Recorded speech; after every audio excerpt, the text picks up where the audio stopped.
Good morning, ladies and gentlemen.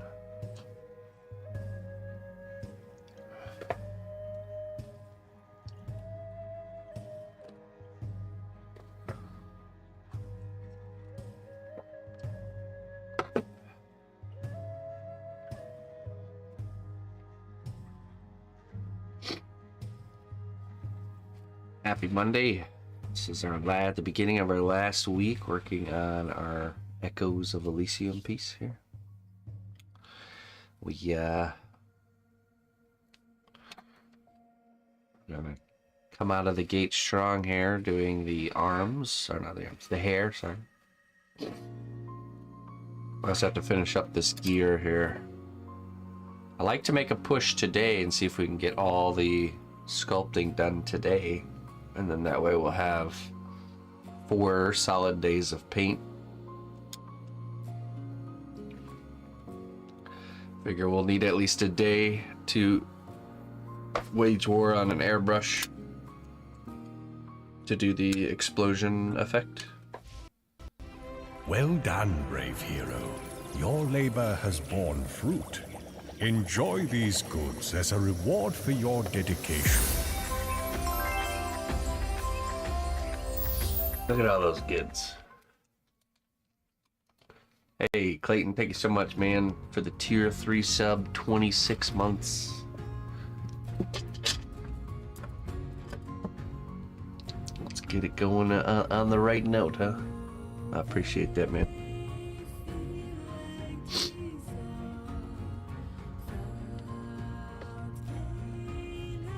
Got skull and crossbones, ground basilisk fang, and eclipse.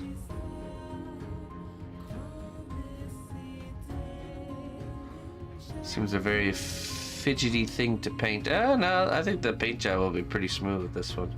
Eclipse he chooses, okay.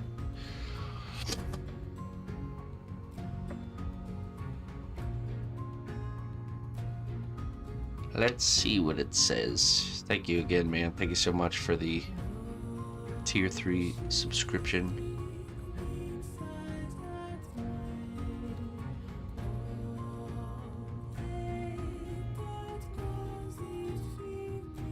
Thank you for all your support.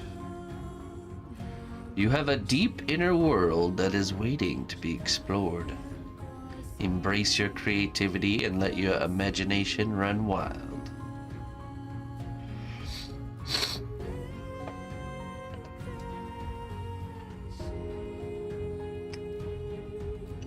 Alrighty.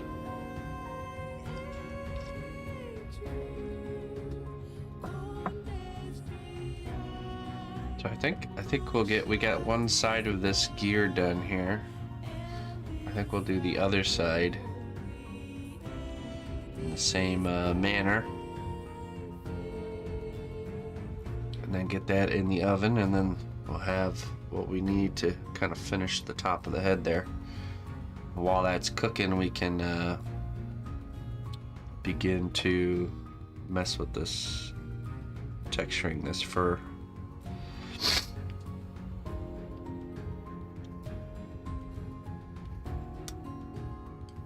Okay.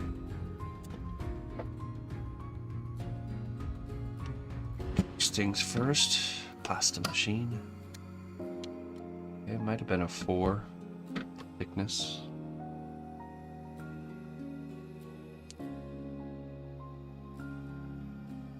Hello, Shula Dame. Huge shout out to Loric Games for making this project happen. Make sure you guys, if you haven't already, go check out Echoes of Elysium. Add it to your wish list on Steam.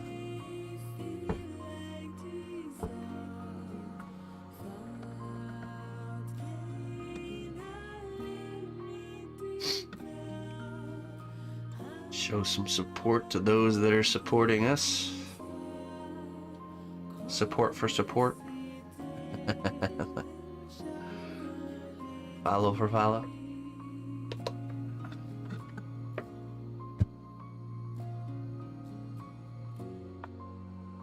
Alright, first step in the making of the commitment. Okay. That's exciting.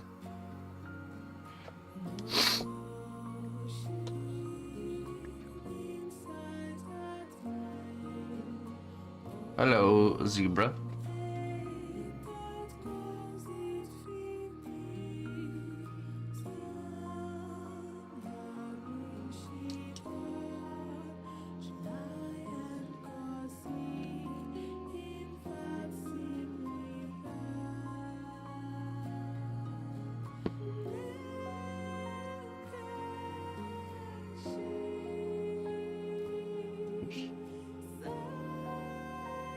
Nice. Nice dusty brush. Those are the best.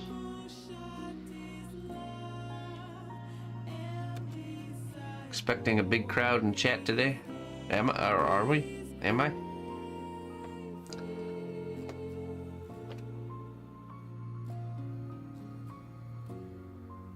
I did notice that we were getting pretty crowded on YouTube over the weekend. We had like over 20 people in there. That's pretty good. It sure is growing, slowly but surely.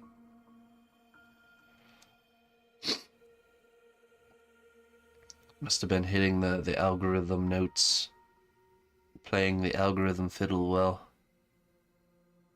26, yeah, that's good.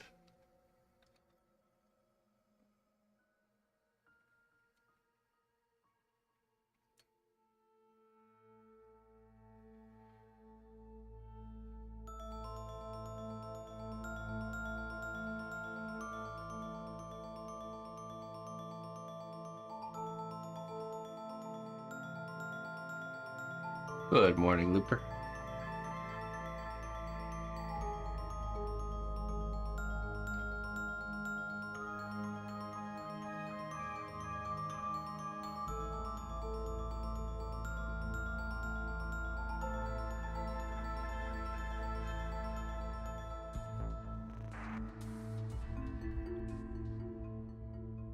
Salye. Am I saying your name? I swear I say your name different every single day. Salye.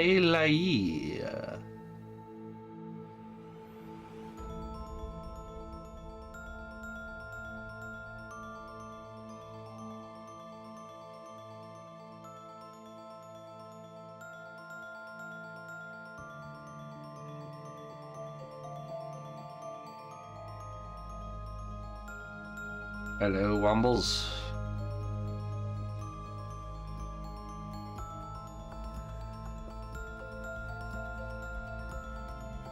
There's one of our new YouTube members.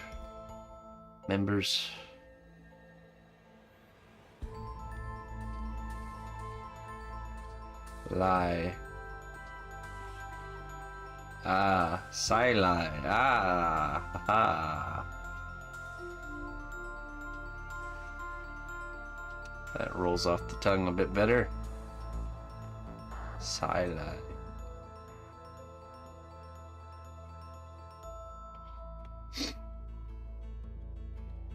Okay. Now we cut this part.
Oh no. Switch to coffee, save yourself. Almost.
I do.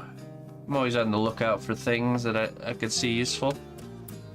I can't remember how the hemo stat started. I bought one pair and found myself really liking using them, and then Colleen bought me like a whole set of them, so I have like a bunch to use from.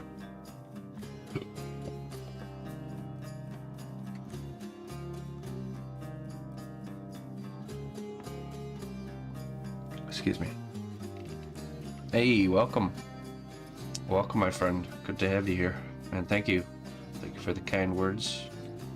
But yeah, I do often hunt and search around for not only things that could be used as tools, but things that can be used as ingredients. Or even decorations for the workshop.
Hello.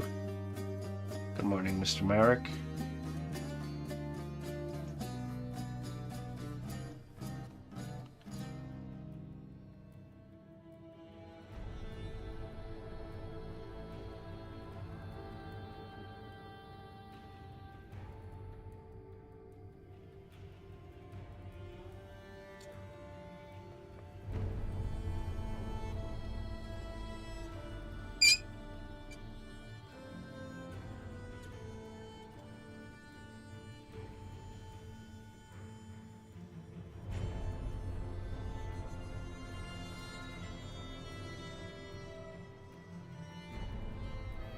Oh, you're doing just fine, my friend.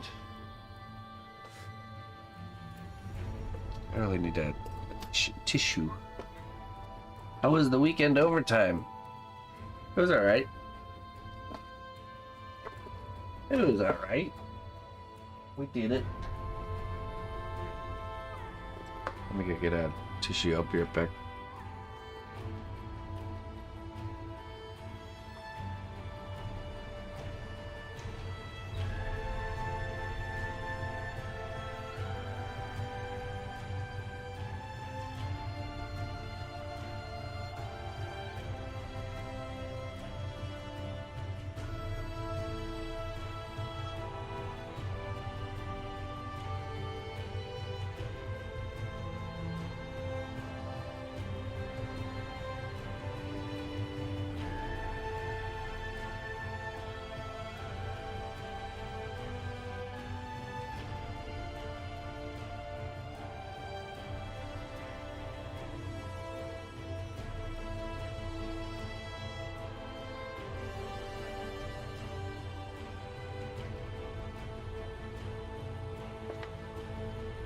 Well, good morning there, sister.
That's true, Peter. I see the potential in a lot of items. We'll just say.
Okay, so that'll get tossed in the oven, and once it's done, we can attach it to the top of the head and then fill in the fur that goes around it. So we go throw this in the oven, and we will proceed with doing hair texture.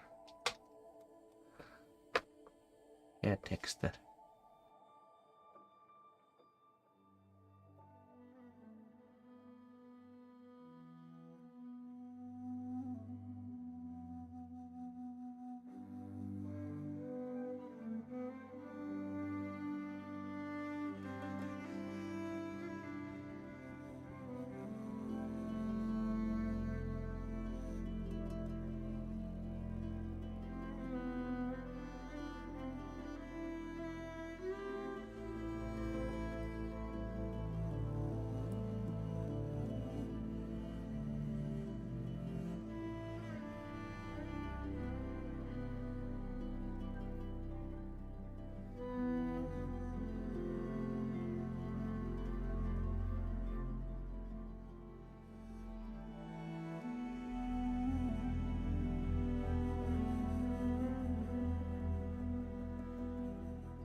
Okay.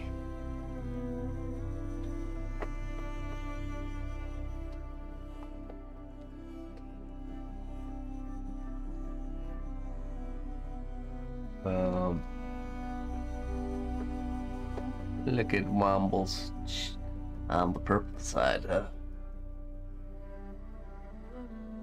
Yeah, I need to get that set up for YouTube. It's on my to-do list.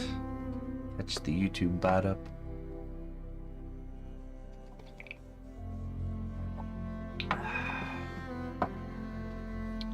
Hello, PB.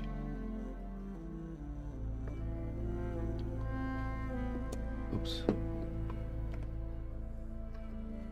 Okay, let's see here. I'm gonna take this out of here.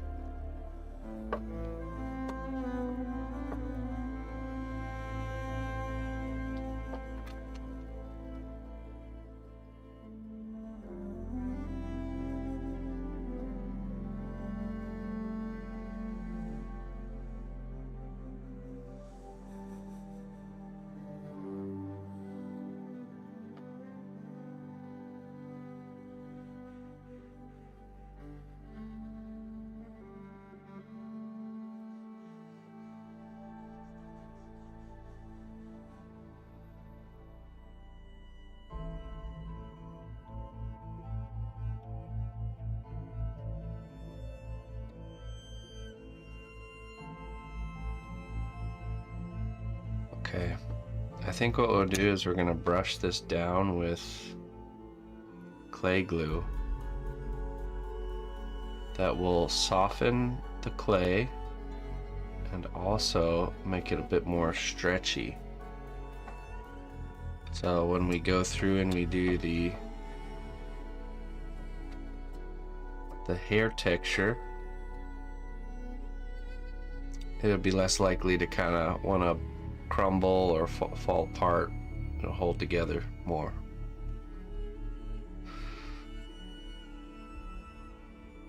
So let me get a bigger brush.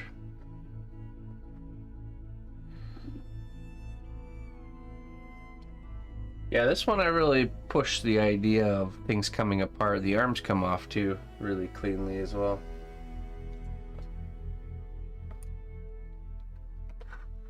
Which is going to be awesome for painting, of course. Okay, so we're going to take our clay glue here and we're going to drizzle it on the hair. Actually, you know what? Let's remove these arms right now. Out of the way. Okay.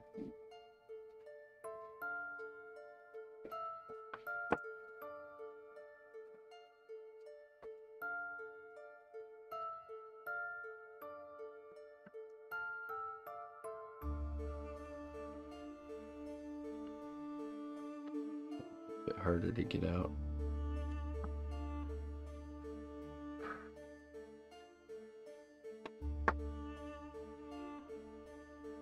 Okay. And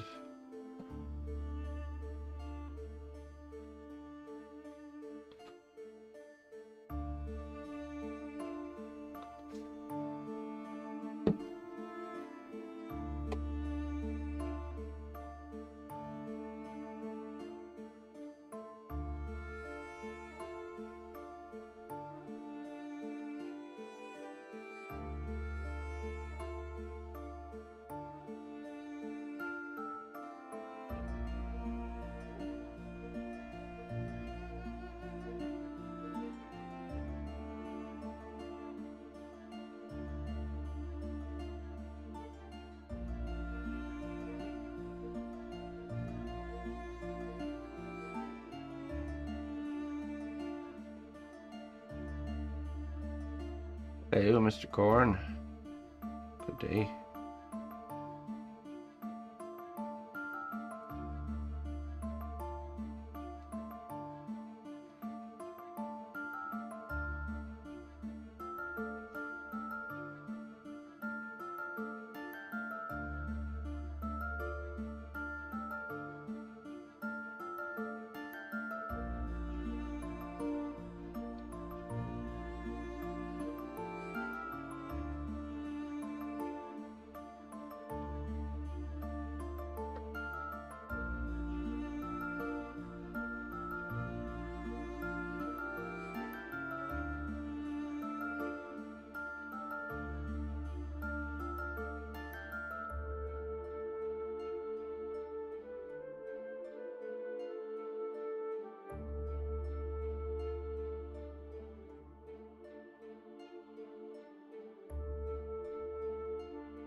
It's the clay glue.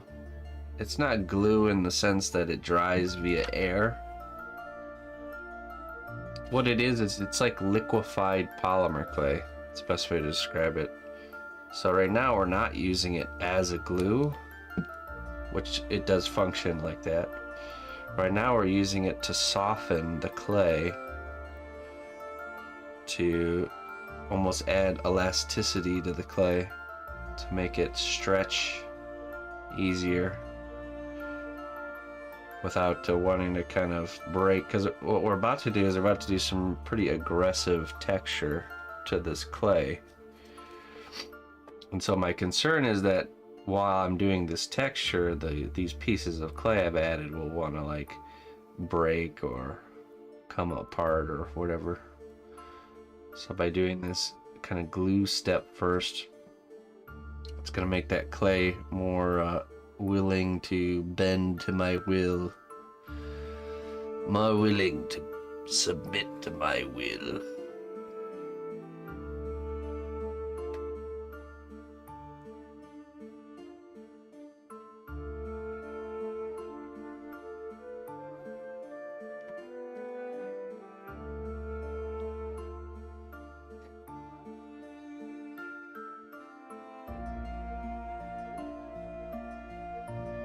Watched a video where someone used Menterm as a clay separator. Some kind of lip balm. Never seen that before. Sounds interesting.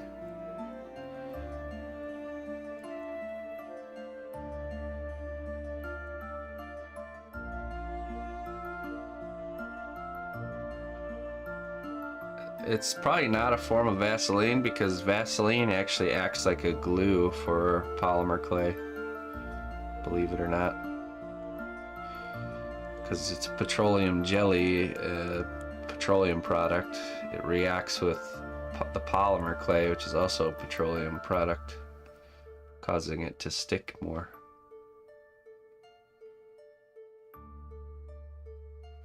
Yeah, so we're letting it's softening the clay right now, but also making it stretch easier. Then we're about to go through and do some tooling, some heavy tooling to make the individual hair texture. And by doing this first, it's less likely that these big chunks will kind of crumble or crack or fall apart, because of the clay glue kind of softening things up.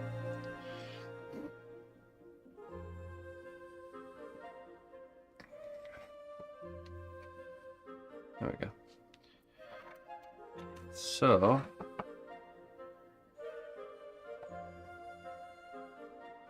let's give it a test here. Let's see how things are doing.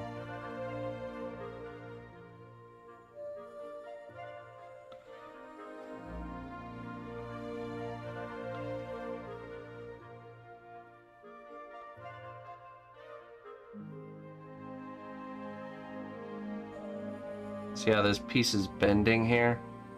It'd be more likely that it would want to almost like break off because it's been sitting for a little while. Clay glue's kind of helping things hold together.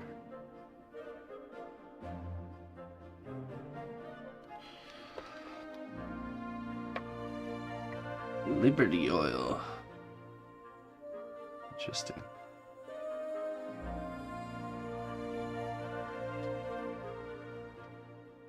Also really helps the tool glide on the surface here.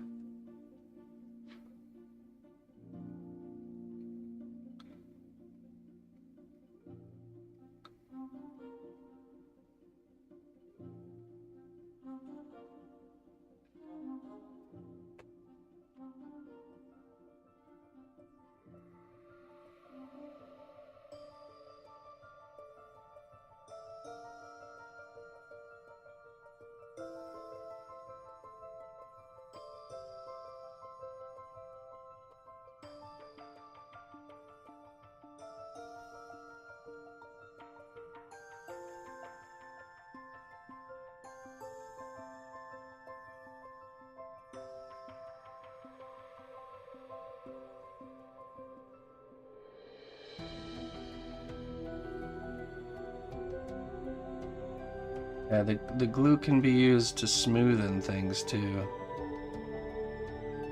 Similar to like what a solvent would do.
Then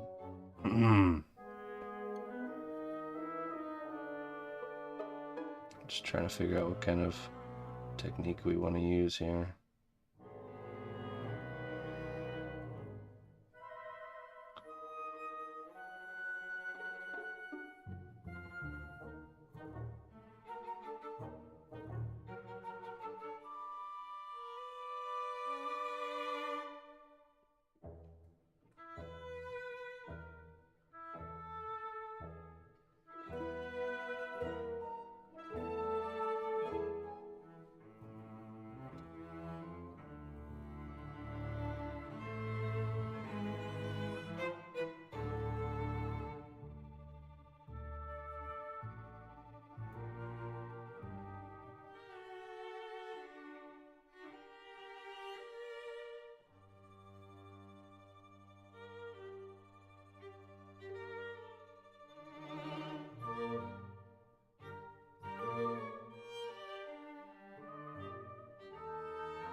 Yeah, no problem. Anytime you have questions.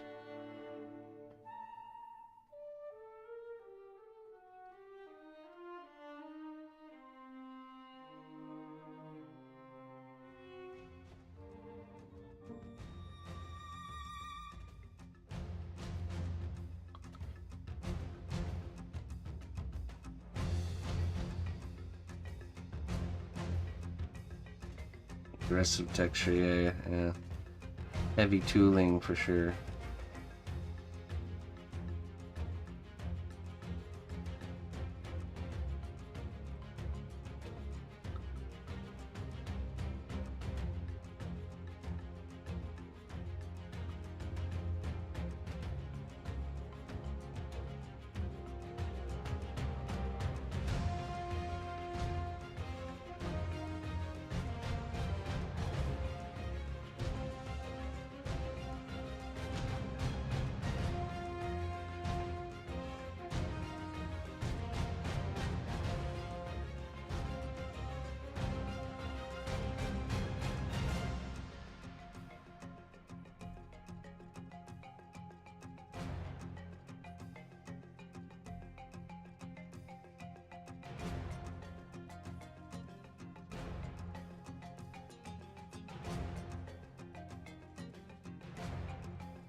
I use the medium firm from the Sculpt line.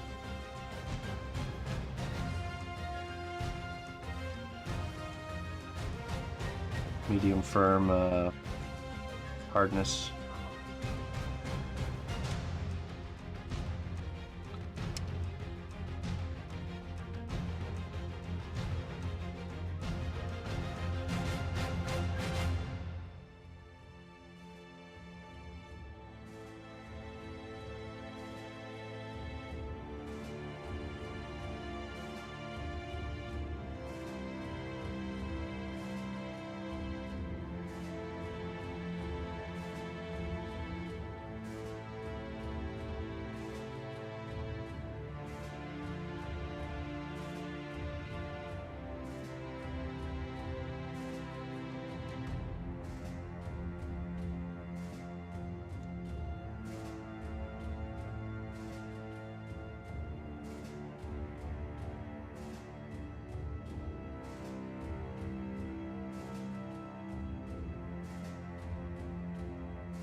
Good morning, Sarab.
That's right. Yep, so you'll see that process happen this week. We'll be working on this piece in the mornings. My hope is that I will, maybe do an extra long morning stream today and get all this fur texture done. Because once the fur is done, we can bake this, and then that's it. We're ready for paint. So nice, clean execution on this one. Oh, actually, sorry. No long stream today. I have the company coming today to set up fiber internet, so never mind, I forgot. So I guess we better get a move on.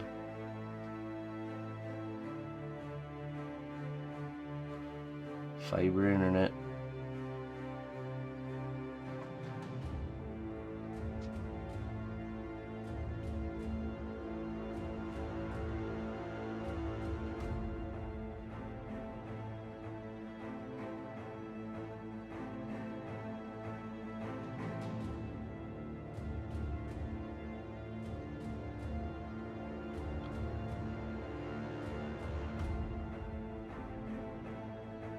Yeah, they just got hooked up on our street, so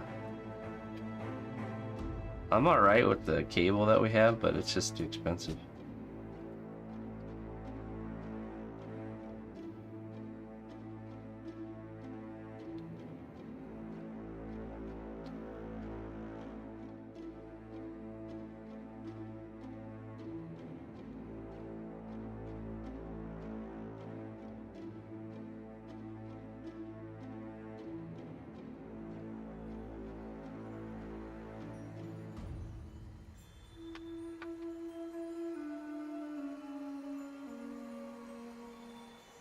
No gardening segues today. I do have my first harvest of tobacco leaves curing. That should be interesting.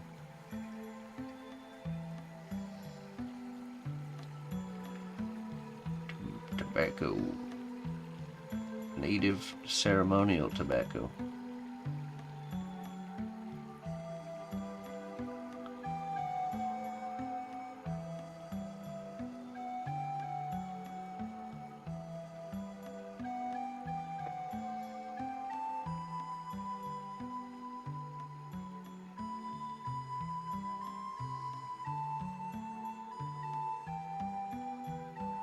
I can pass the peace pipe around the campfire.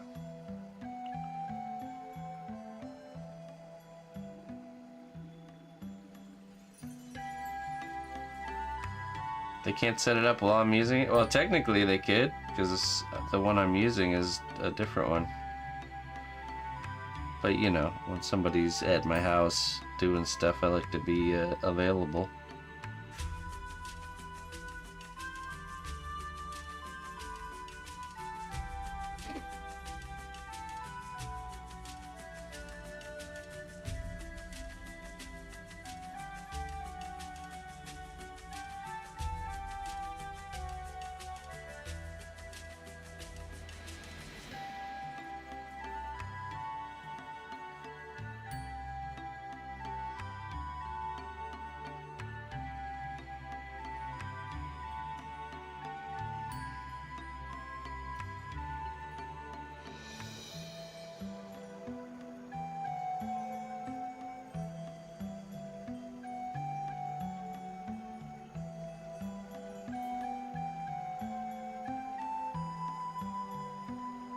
Hey, thanks.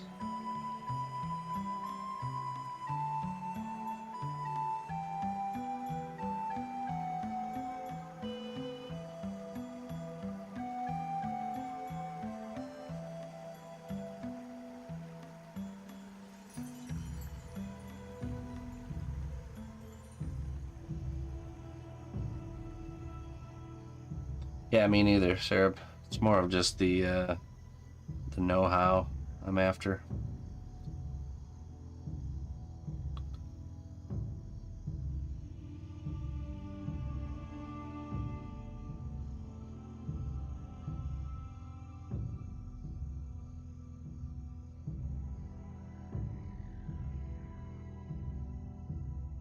It's not something I find valuable, but others do.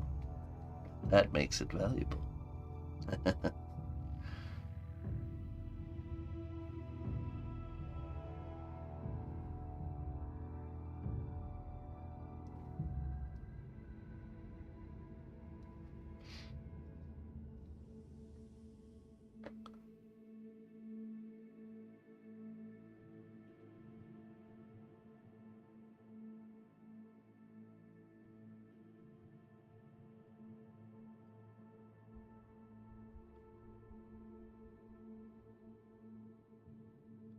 It's definitely an interesting plant.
I do. Yeah, we'll be painting this week. We're almost done. We'll be jumping right into the paint. I didn't know Peter posted some artwork. Let's go check it out.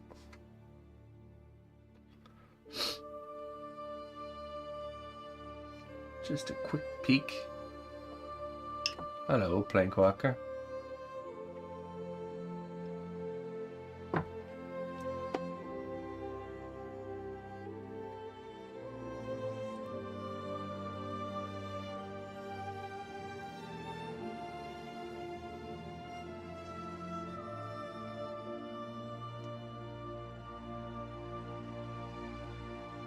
Oh, that's right, Peter remembered, okay, there's Corin's progress. Hey, the hair turned out good. Very, Greek-esque.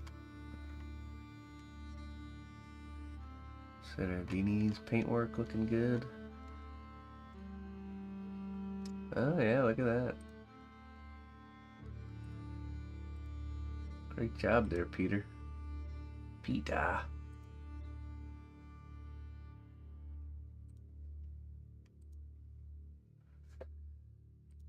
So you pretty much do paintings on objects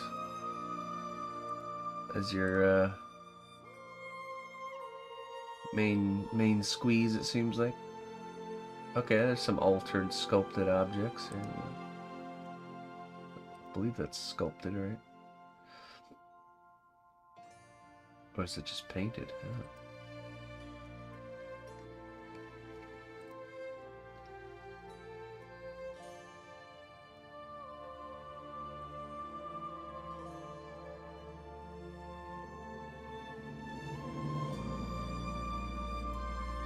Oh, look at that. Look at that workshop. Hangout room, a horror room.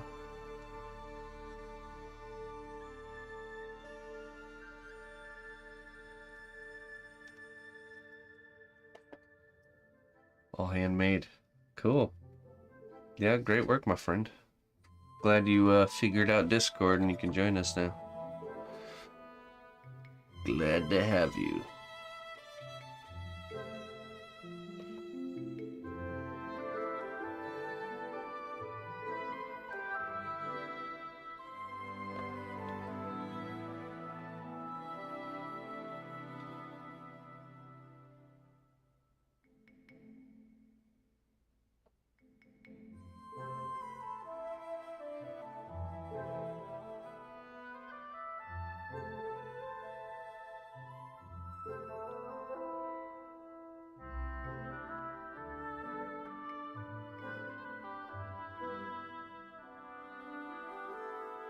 No, not mostly metal.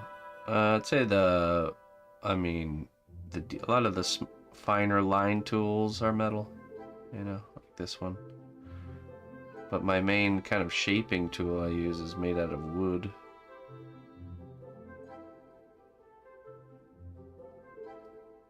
Oh, so yeah, I'd say mostly metal. Is it appropriate?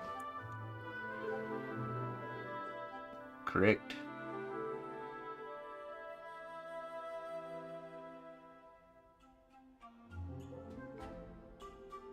I use that one wood one a lot. So even though most of my tools are metal, I use the wooden one probably equally as much as I use the metal ones.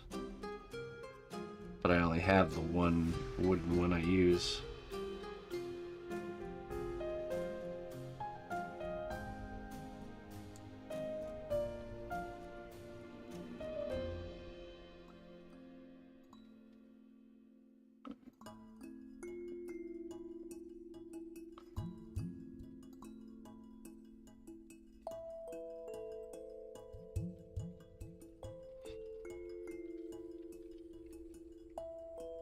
Not enough guitars.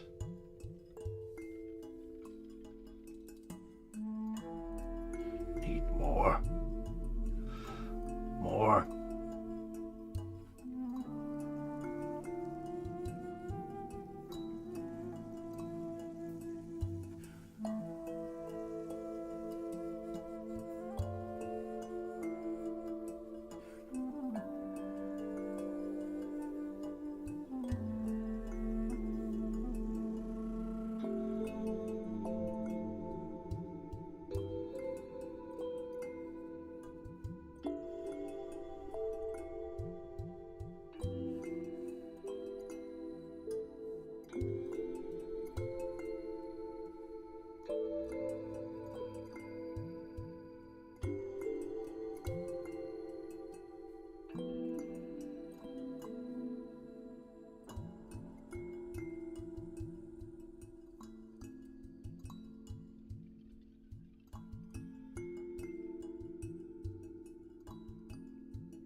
Yeah, a lot of people like those.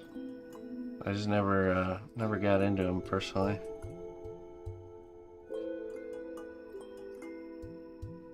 They are quite popular.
All right. Looks like you're approaching the finish line, huh?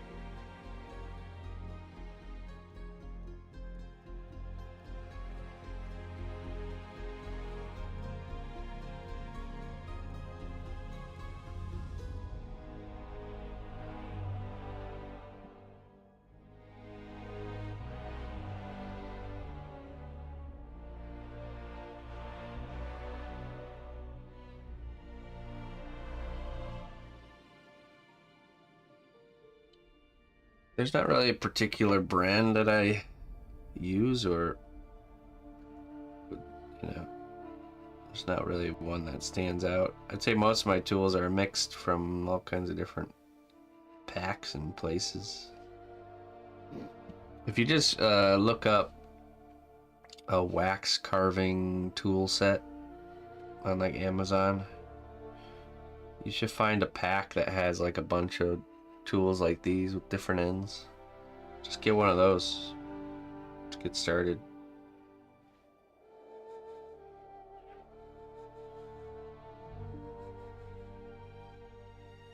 And then I would get a set of ball styluses, what they're called. Just like get a pack of these, so it's got all the different sized ends. And I mean, you're covering a lot of different functions just with those two sets.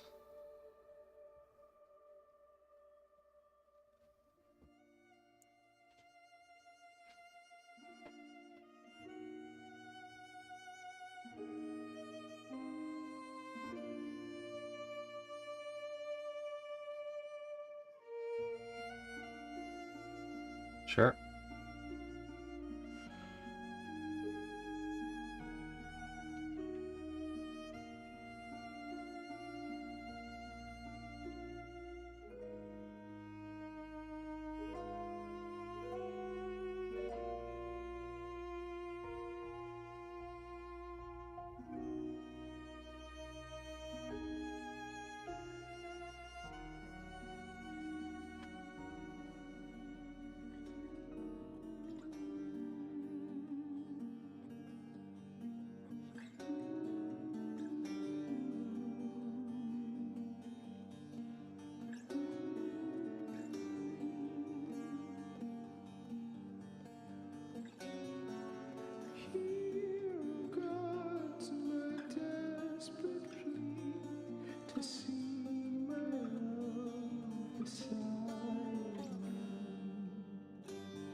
That's true.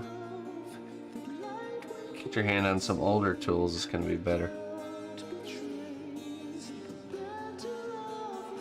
What's the best smoothing agent for cosplay? I like using isopropyl alcohol. 90, a high percentage, like 91%.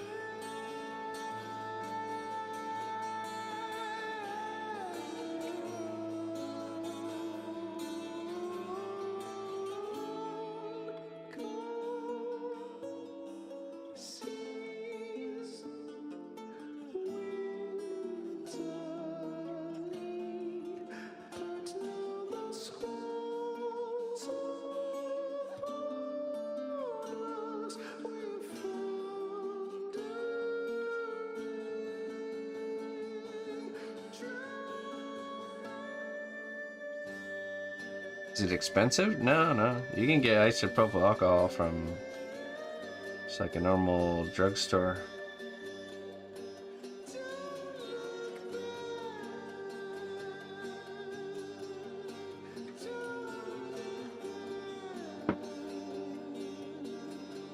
No, wax carving set.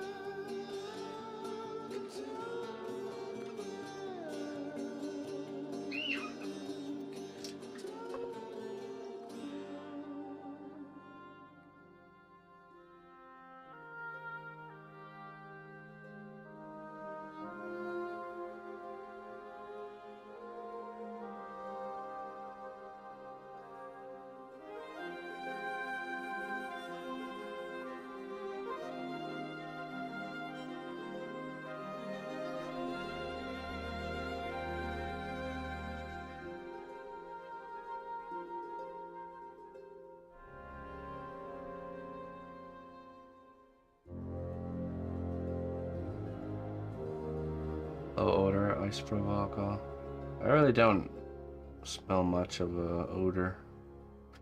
You're usually dipping your brush in it, so it's such a small amount. But yeah, you can.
Can I post a link for Discord? I don't know if I have it set up on YouTube.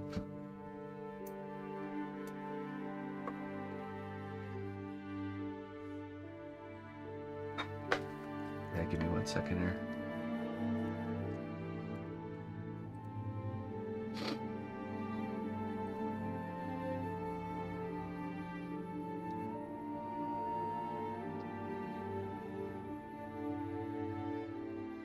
There you go, Queen. Yeah, a lot of the tools look very similar. And welcome. Oh, wait.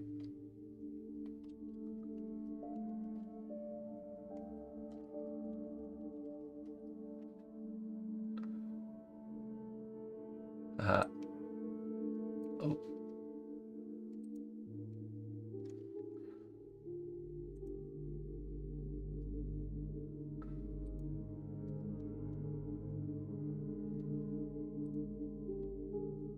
I can just do this. It should do YouTube as well. You beat me, Looper.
Sure, Brock, just waltz on in here whenever you desire, okay?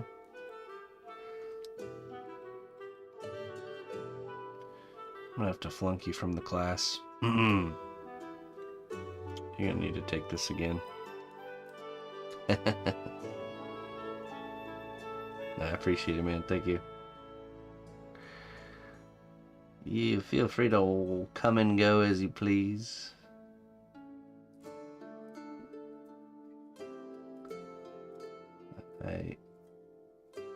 Pasture raised, cage free viewers.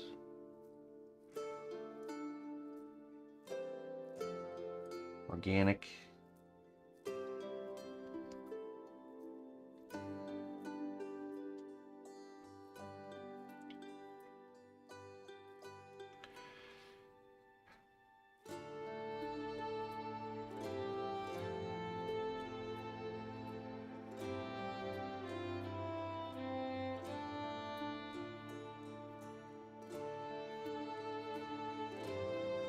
Hey, welcome, Craig.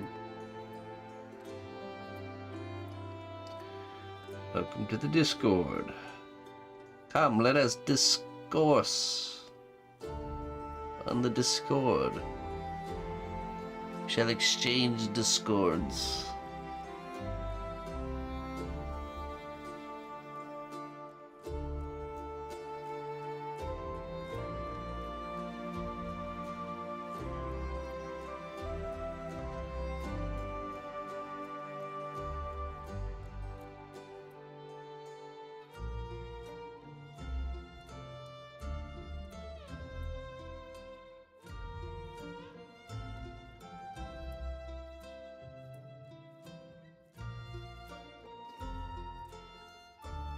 Oh.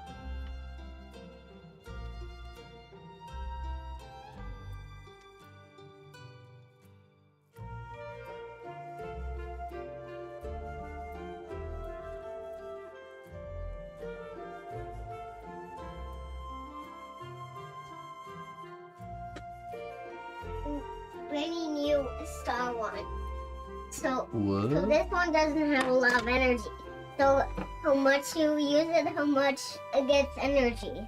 So the more I use it, the more energy it gets? Uh-huh. Well, I'll make sure to charge it up By using it. by using it. Just like you said. Mine never once runs out of energy. It stays forever with 100,000 of energy. 100,000 energies? Uh-huh. And it will keep all of that. Well, mine has 2 bajillion energies. More than mine. The greatest. The greatest. The strongest. I use mine for 100,000 of days. 400,000 of days? Uh-huh. That's a lot of days.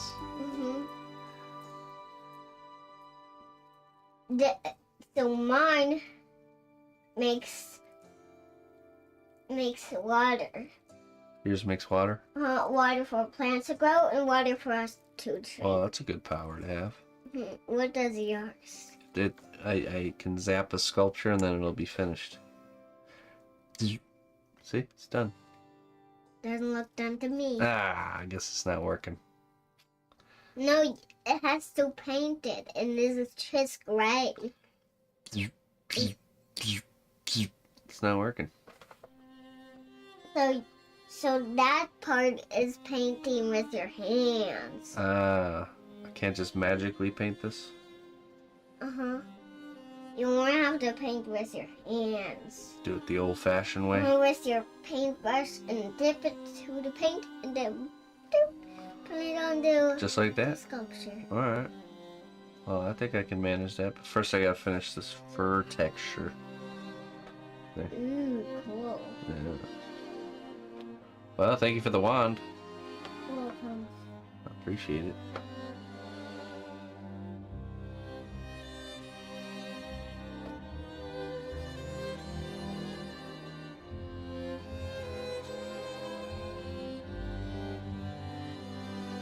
I'm taking it away from your workshop Why? without asking because it's mine.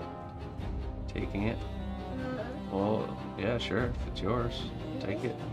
You don't have to ask me to take your own stuff.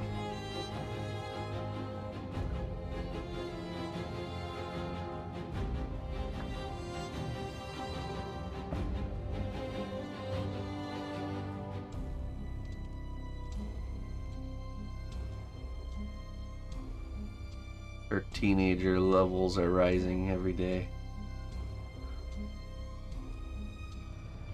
Teenager trapped in a 4-year-old body.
You can use white spirits or mineral spirits.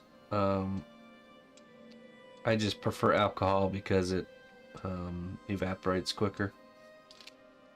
I used to use mineral spirits In the States we call it mineral spirits, but I know overseas it's called white spirits. But it just takes longer for the surface of the clay to kind of restore back to normal, for the solvent to evaporate. And it's also, alcohol is just better to be around long term, you know. I always have to think of long-term exposure to certain things. It's safer to be around than mineral spirits.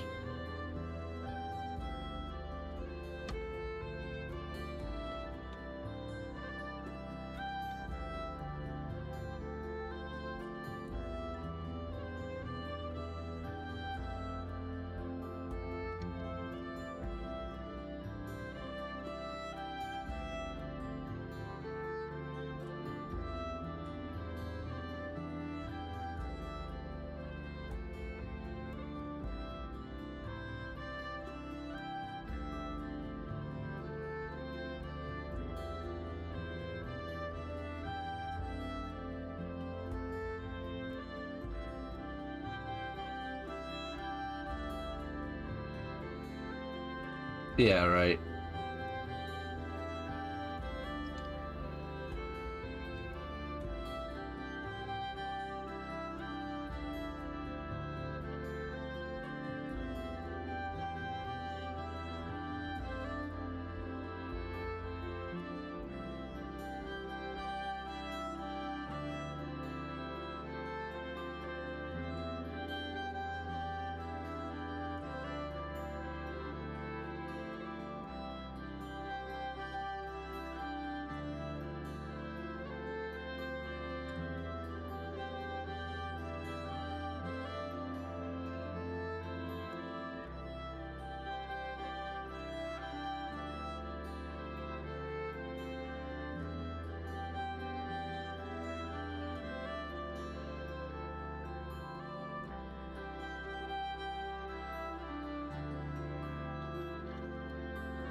I mean, I use the medium hardness. So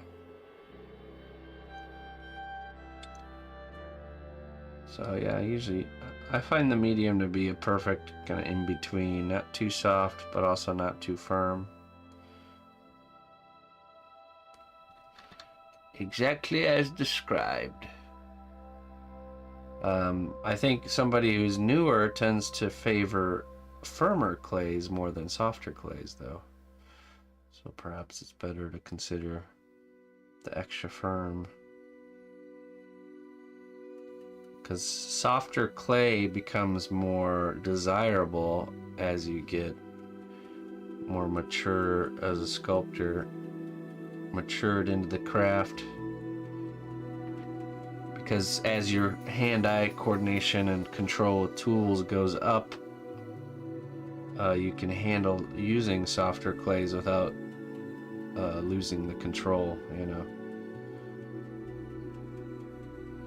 So you can get the advantages of the softer clay, which is you can just move things around quicker and easier,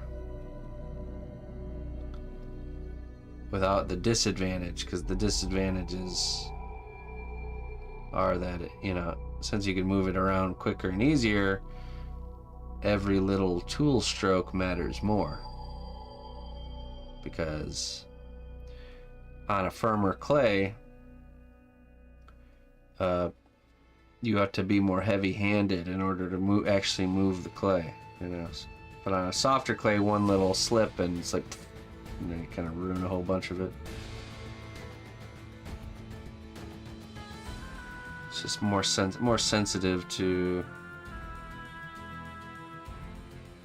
movement, which can be very annoying without the control, you know, built up.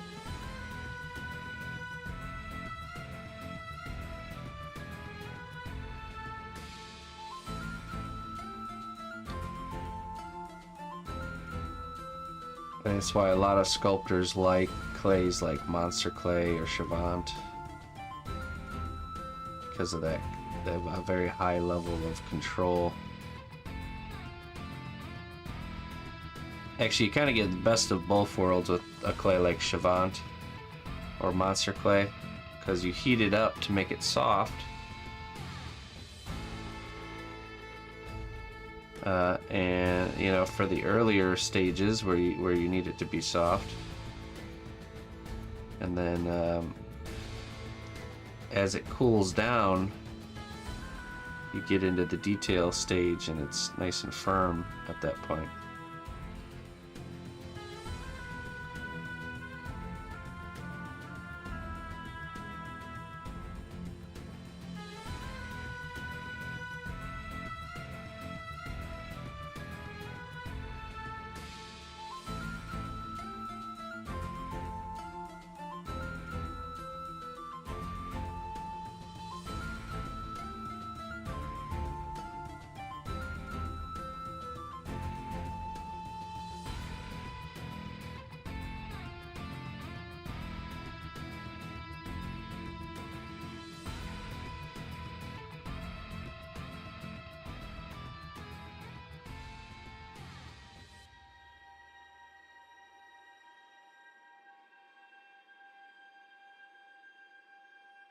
No, I don't think there's any real clay that's more or less advanced, you know, like, except maybe epoxy clay.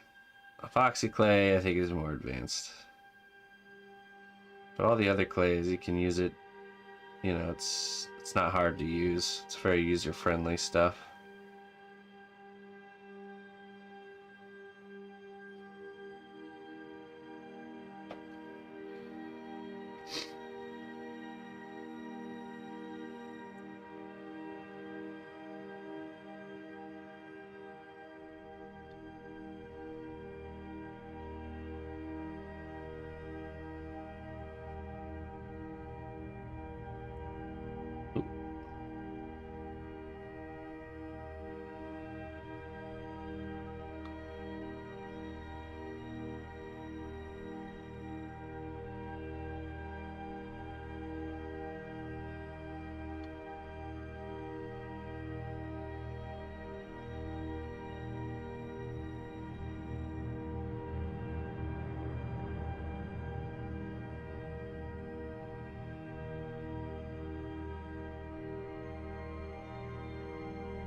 Oh, nice. Yeah, epoxy clay has its advantages, but as far as how you work with it, it's definitely harder to use. It can be very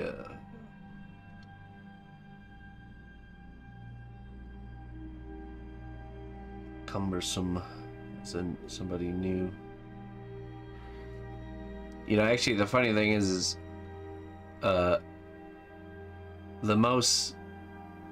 the least user-friendly clays are marketed as clays for beginners, like that DOS air dry clay.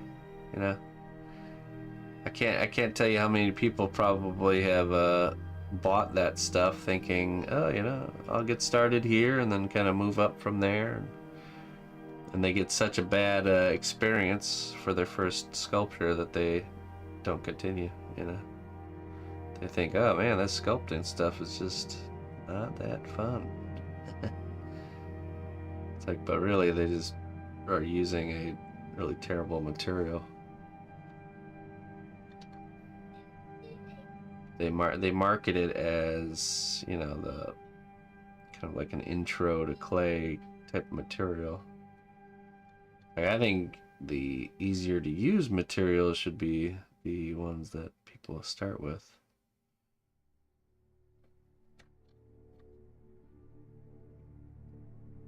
It's like getting into painting and you start with like tempera paint or something.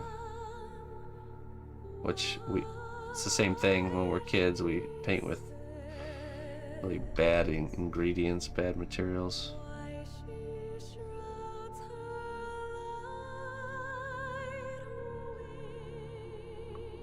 Play-Doh.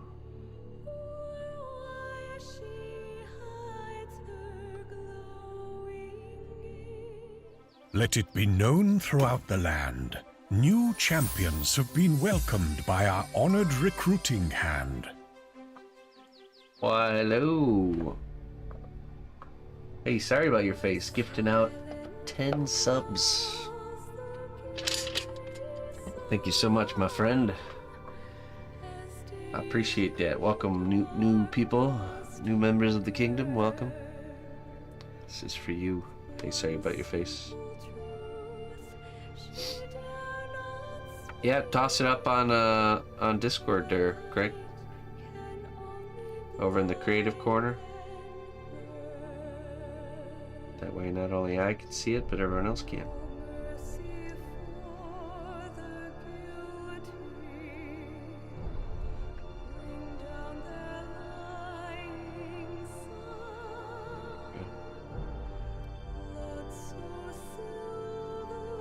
Like a dragon protecting her hoard. You'll defeat what you hold... Okay, you'll defend what you hold dear with fierce loyalty. What do you hold dear? Hey, sorry about your face. I don't want to see it. Too late.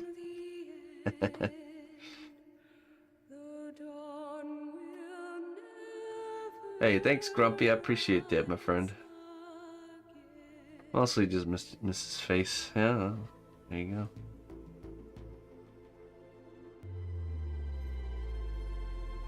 Thanks for the support, man. I appreciate it.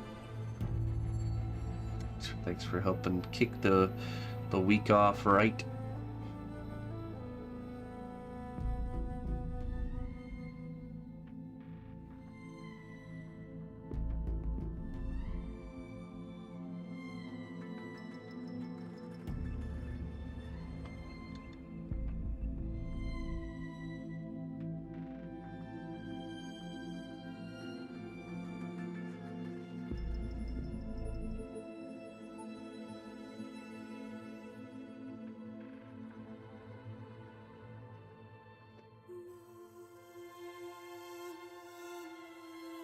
Hey, thanks, man.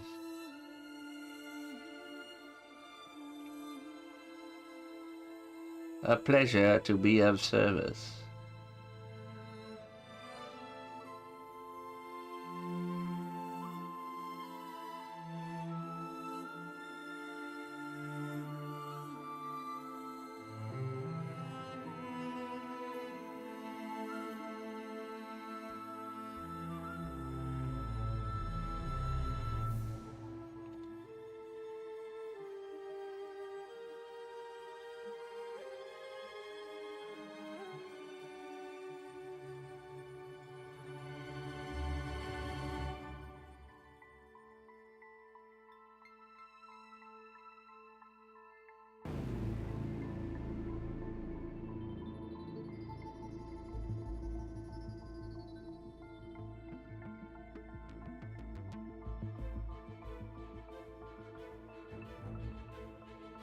Just posted. Let's take a look.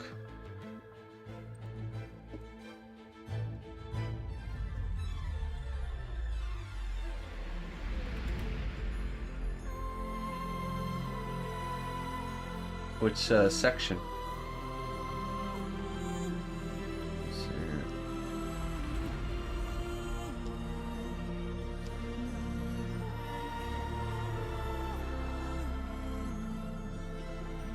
I don't see anything new in the creative corner.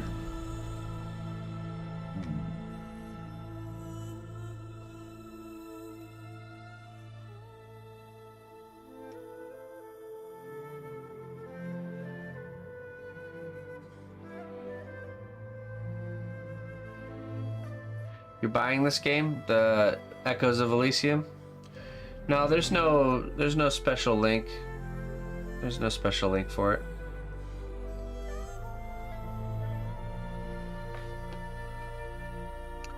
Yeah, I think we're gonna watch a video from the game here in a little bit.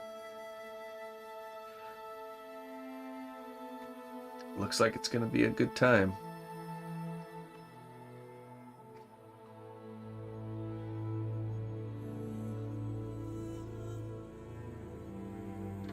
Oh, really? Okay.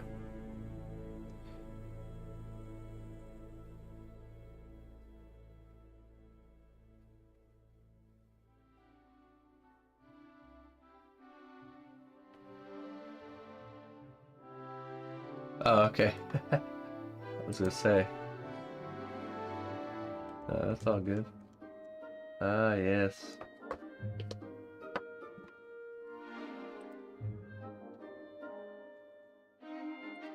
Yeah, that turned out really good.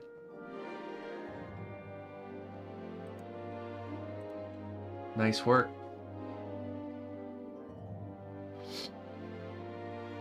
No. So that piece is on pause now until after I come back from Germany, which is not until November 15th-ish. So we were just, I know it's a weird kind of schedule, but we're bouncing around a few things. Yeah. All right, let me go refill my coffee. I'll be right back.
All right.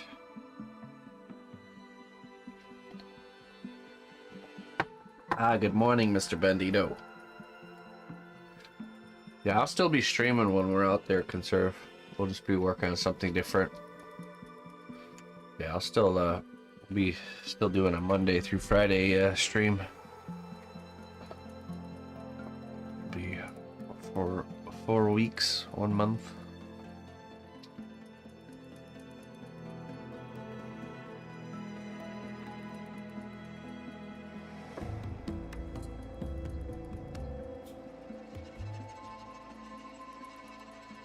A nice fresh cup of tea. Very good.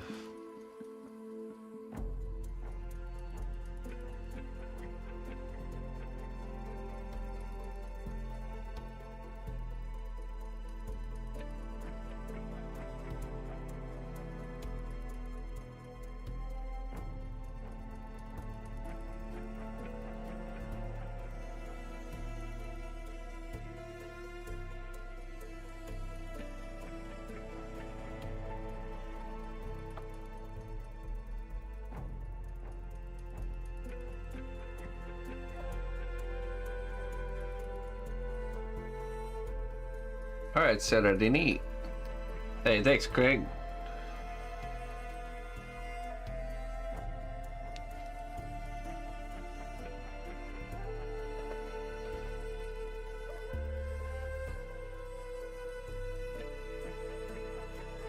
Have a good night there, Saradini.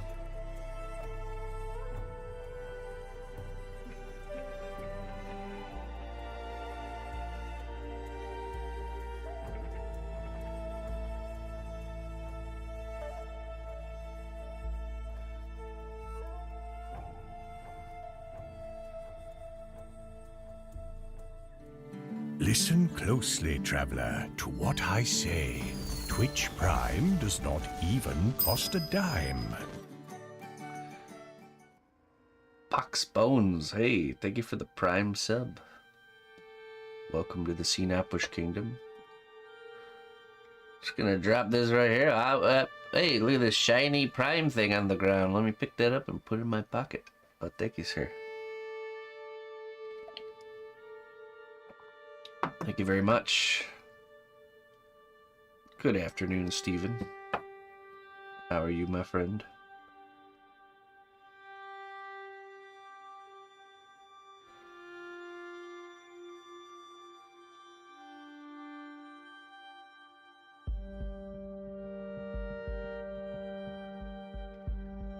I'm opening up a Twitch Prime shelter for all the unwanted Twitch Primes.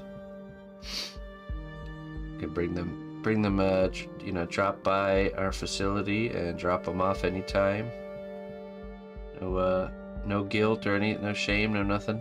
We'll take good care of your primes and make sure that they get, you know, proper care and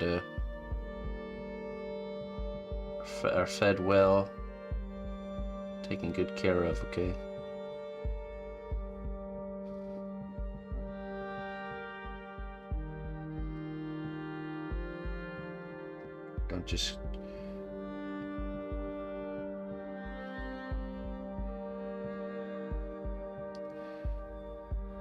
Don't feel trapped caring for a prime that you don't want. Take very good care of it. Yes, you're welcome. It is a pleasure to serve our community.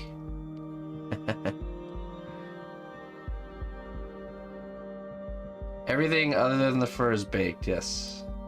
Correct.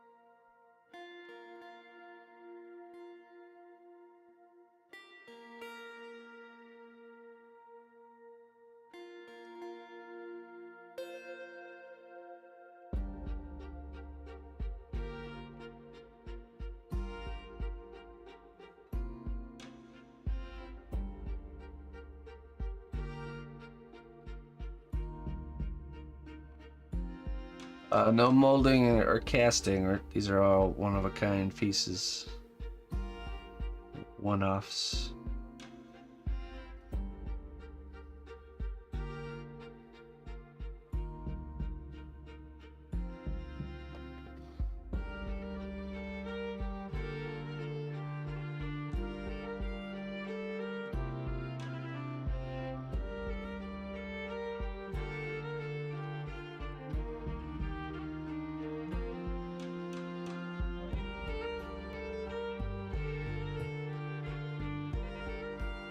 You can, Steven. You can. Just have to begin practicing.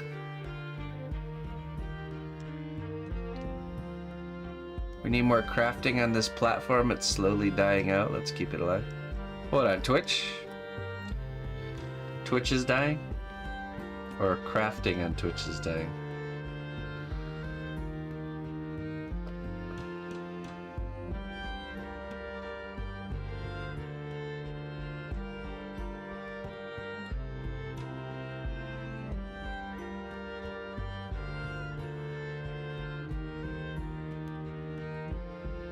Crafting community on Twitch, yeah.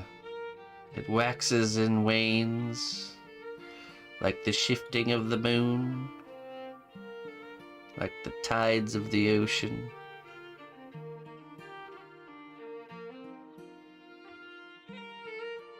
It'll always be here, though. That's the reality, is there'll always be a place for it. It's just a matter of how much of a place for it. And that's really determined by viewership, to be honest. There's not enough viewers coming to the creative section to support creators, then there's less to go around, as they'd say, right?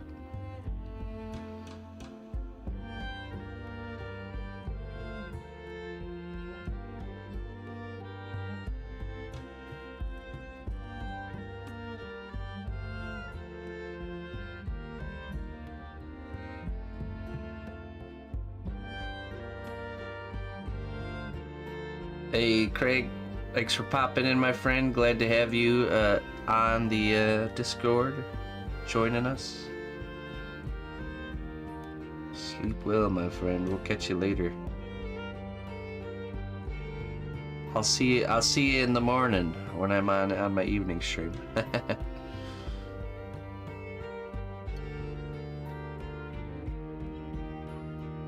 Oh really? All right. Let's see.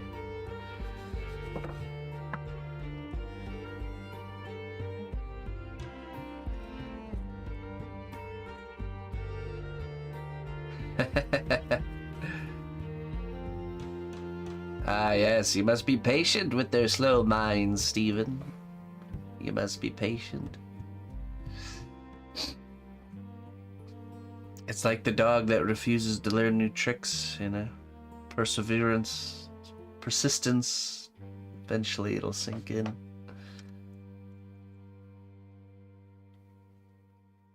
Patience is a practiced thing. And if you don't use it, you lose it. Definitely. Let's see. Where'd you post that at? Creative Corner. Okay. Alright. Epic Clips. Okay. Look at that. Let's see.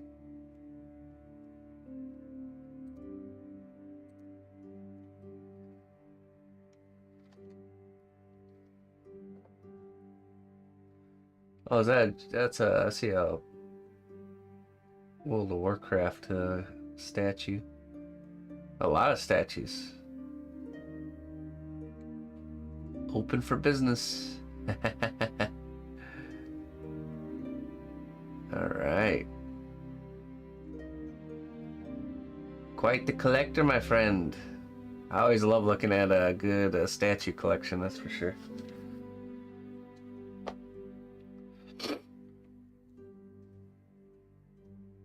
Sweet, man. Seems like a nice place to hang out, you know, have a good time. Get into the gaming zone. Okay, I was gonna say, yeah, you must have a different setup for the crafting, the making setup.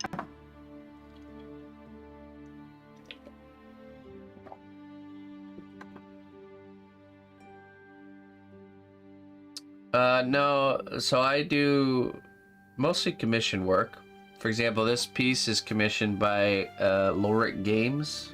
It's a gaming studio coming out with this game called Echoes of Elysium, which you can check out the Steam page if you type in !echo. It's in the pre-launch stage, so I imagine they'll be getting beta rolling soonish. So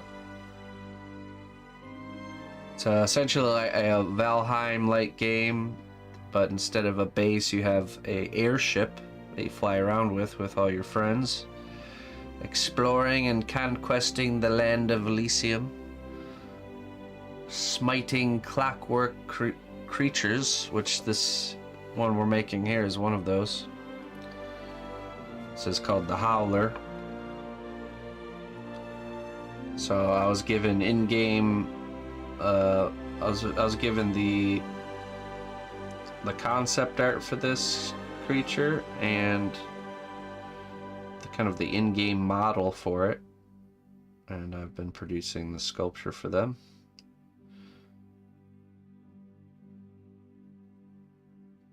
To help get the word out about the game.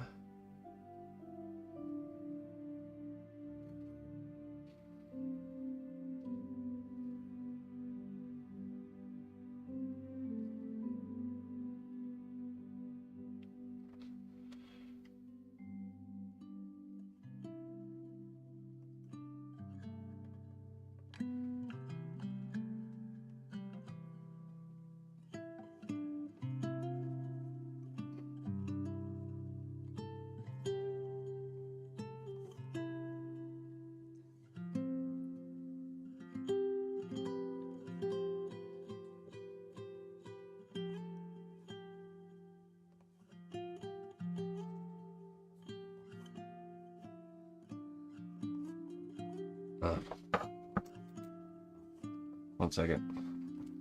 Metronet keeps calling. I'll be right back.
Okay.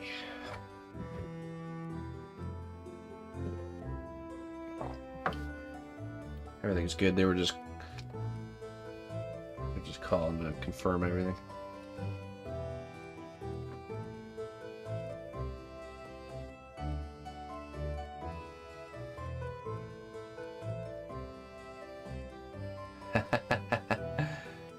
Well, it's the difference between being a good student and not being a good student. I used to teach full classes of students sculpture, and I swear there was always the same kind of like, almost like a same general group where it was like the people that weren't doing as well were also the same ones that were stubborn and wanting to do things their own way, you know. So it's like, here they are taking a class to learn this thing, but they don't want to listen to what the teacher has to say. They want to just go off on their own and do their own thing, and you know, reinvent the wheel essentially. And then there's the ones in the middle, which are like half-half. And then the ones that were always doing the best were the ones that you can see that when you would say something, they would apply it right away. You know, they would apply exactly what you're saying. And their work always turned out the best. So it's interesting that you think it's like it's all based on skill and stuff like that, or natural talent, like they like to say, but really it's how good are you at observing and listening to something and applying what you've observed and listened to, you know.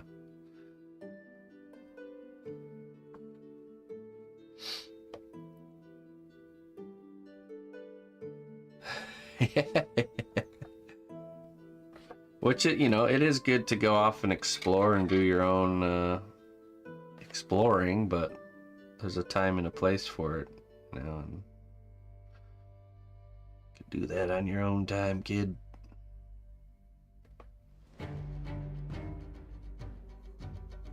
That's why I think one of the best ways to learn is to follow tutorials and to really, yeah, that's why we produce the tutorials the way that we do here, because all the times I've learned something just by myself really well has always been because I found some sort of tutorial, step-by-step guide, and I just kind of followed it along like exactly how they're doing it.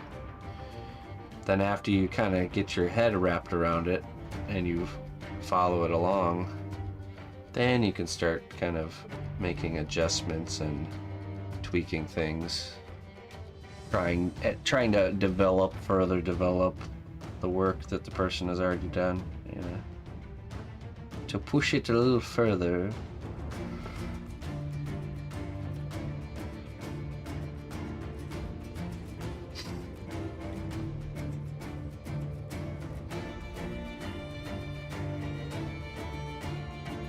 Yeah, right. I mean, it's the same with the way I work. It's my method. I'm still developing my method, and I will always be developing the way I do things.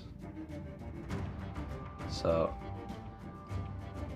it's not like I learned to do something one time and then that's it, you know, like, no, it's always, every time I do fur texture, I'm learning a little bit more about it, pushing it a little bit further. Sometimes I'm trying new things, you know, new ways, new approaches.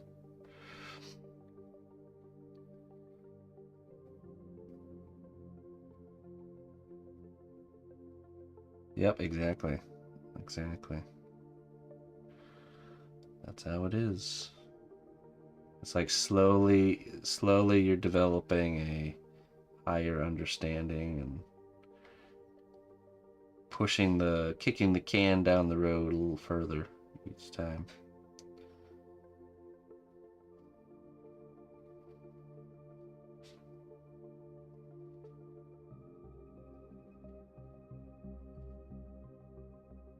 It's such a slow development though that you don't even feel it until you look back. You know, like when I look back on previous works, and I can just see all the fine tuning.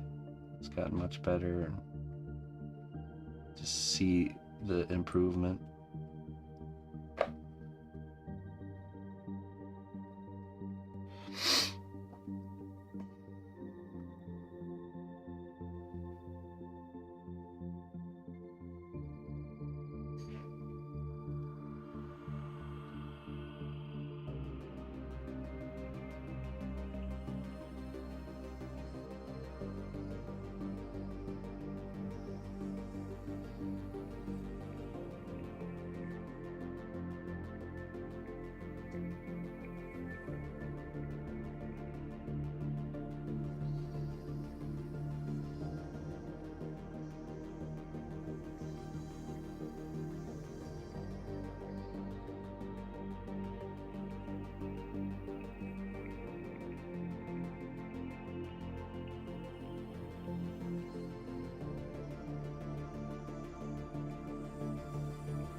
That would be cool, yeah. I'm sure eventually I'll do something like that.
You're self-taught and sometimes it can be a problem, but most of the time I'm not locked into the standard way. I don't think any of my printers are used just doing standard prints. I break the rules. Something people are taught, don't see the possibility of, right? Yeah, exactly. You know, when I look back, I think of when because I'm self-taught too, but like I always saw the way that like the proper art education and the things that it teaches and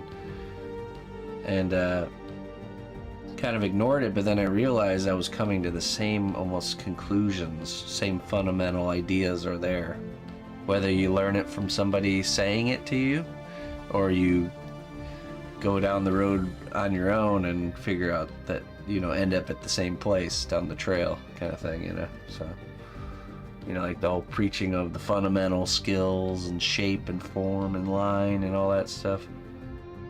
It's universally there, whether you discover it yourself or trust somebody else discovering it. You know?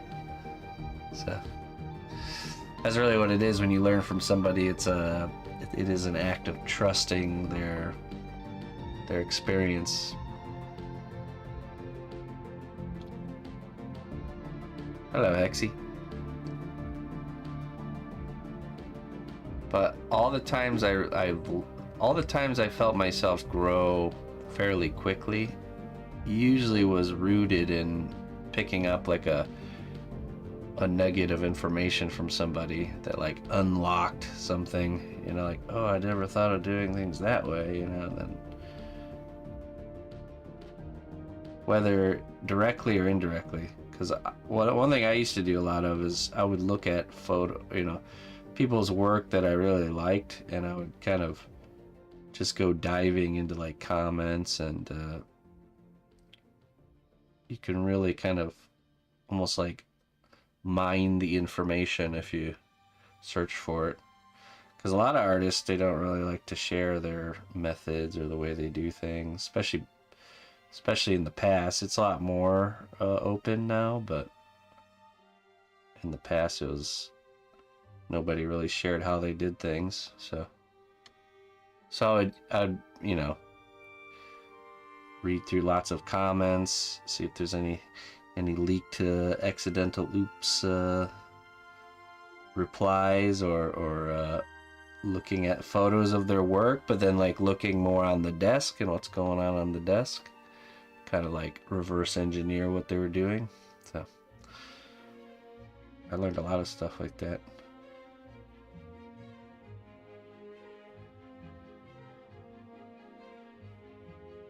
I will learn your ways, whether you like it or not. And really, when you learn from somebody else, you're essentially like, you pick out little elements you like, and you leave the rest behind. And then you learn from somebody else, and do the same thing, and before you know it, you have this completely unique thing that's a combination of your own input and these little things you've learned from here and there, all kind of coming together.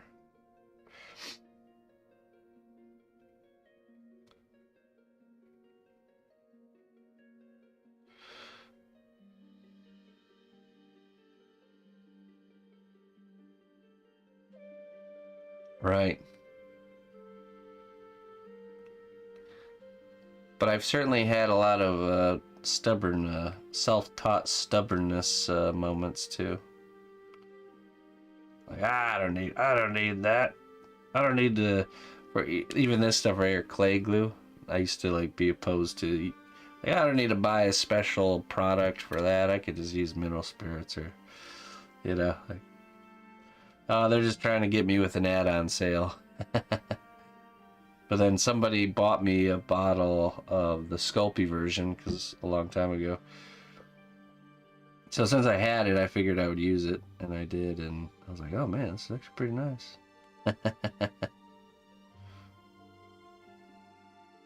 Trying not to be stubborn. It can be tricky when you're a human.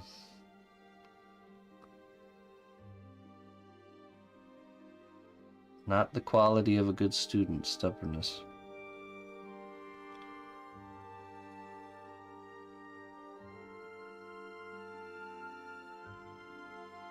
Yeah, right. Completely changes the way you work. Just holds you back. Stubbornness just holds you back from really growing. Whether it's towards a certain tool or technique or whatever. Just have to be open.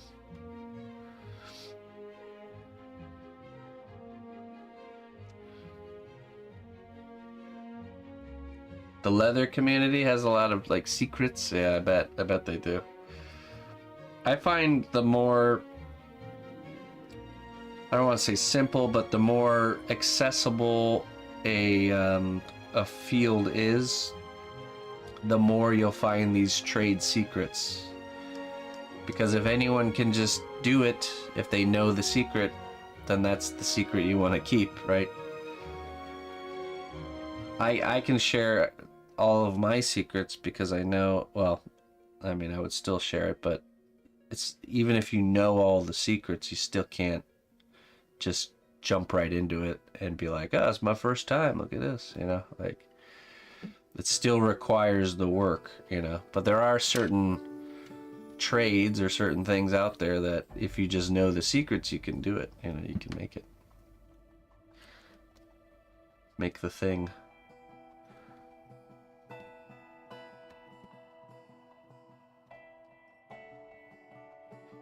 Sharing what I discover along my journey just helps other aspiring sculptors grow faster, so it doesn't take you guys long. A lot of the things I've learned came after years of doing things the hard way. And then having the light bulb moment of like, oh hey, what if we do it this way? Oh wow, that's really nice. So just sparing the pain.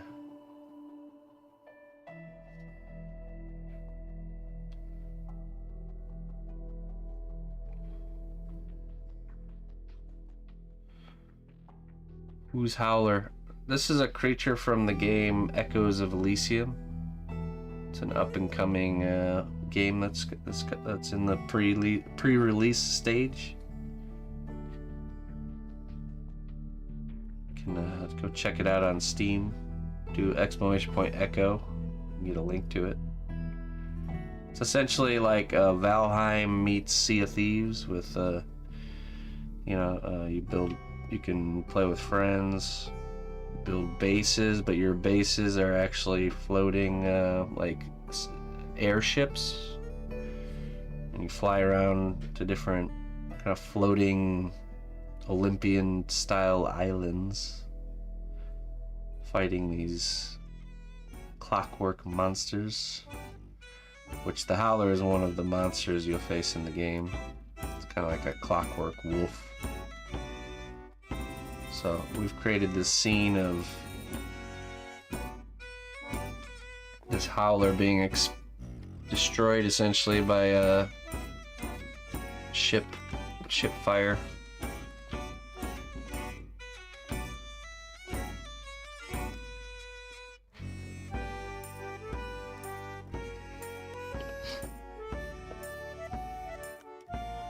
Stubborn student.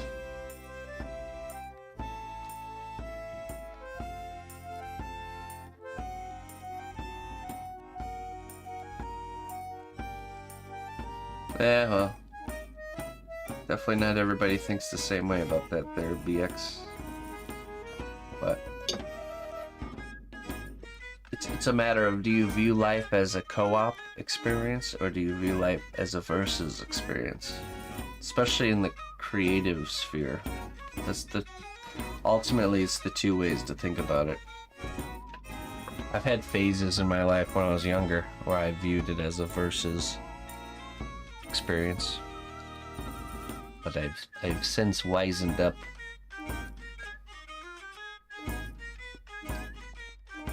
Realize it's definitely a co-op experience.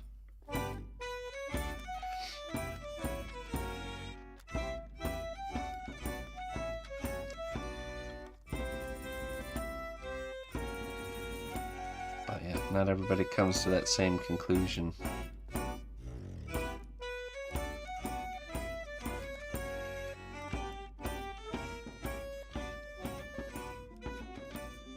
Solo, but story rich. I hate to break it to you, Sarab. Not true.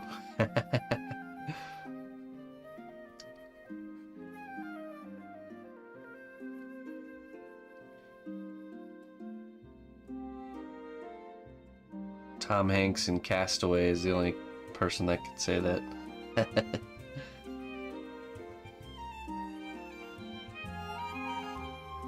Even he had another player, Wilson.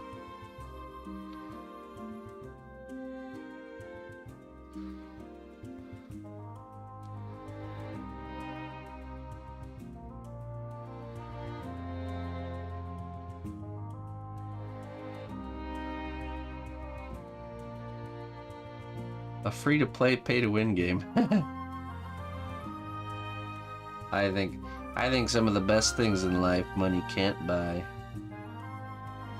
Although there are some nice things, some comfortable, you know. Money can buy you comfort. But comfort's the enemy, so.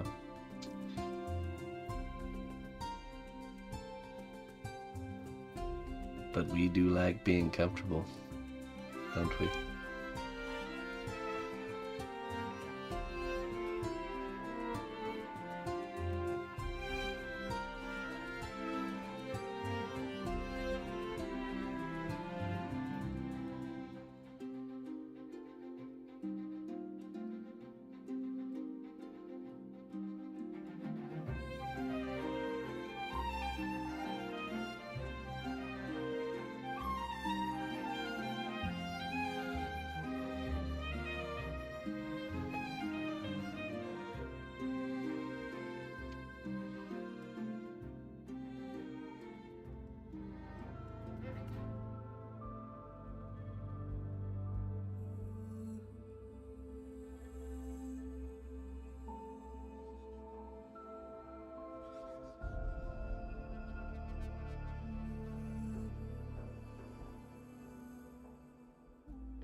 All right, Paint.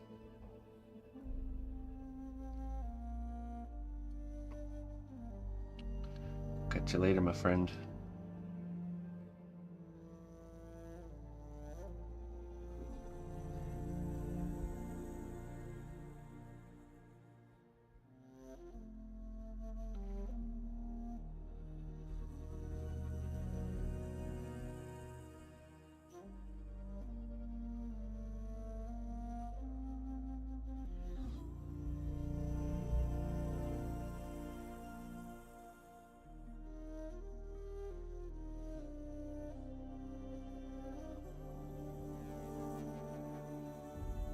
getting needly flashbacks here.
Keep getting messages saying this channel is offline. Weird. Yeah, I haven't dropped any frames or nothing.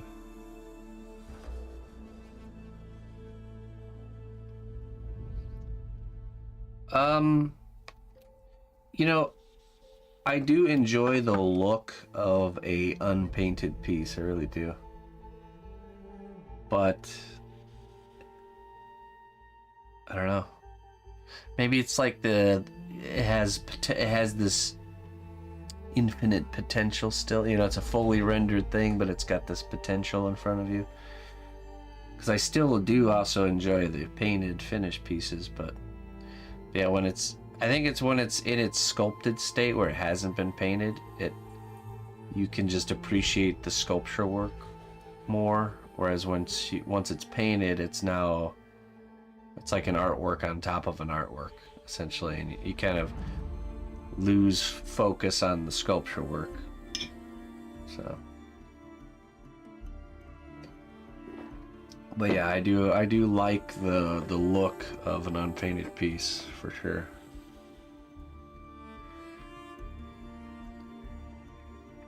Yeah, once it's painted, it's like that's it. Everything's been fully rendered. There's nothing left to the imagination.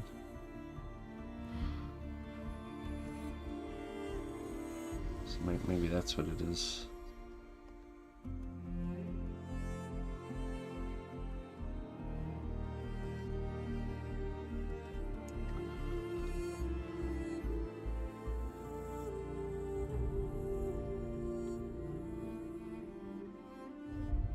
Some sculpture artists catch on to that, and you'll see that's why they do like they'll take a piece and they'll just like dip it in some sort of a wash, and then that's it, you know.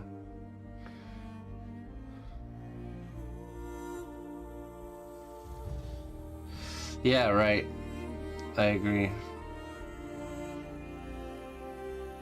Somehow, I think it's just our eye focuses on that more because there's no distraction of color.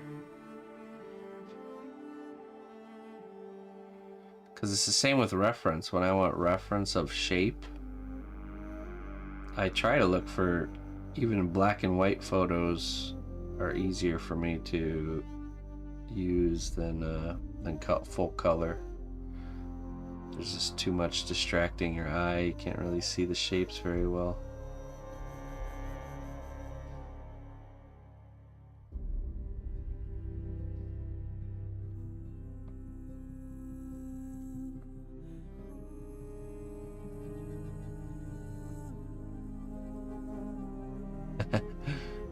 Hello, Jones. Good morning.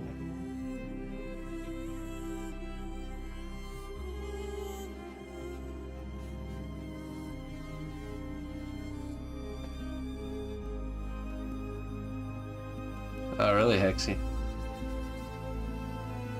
What's your husband's trade?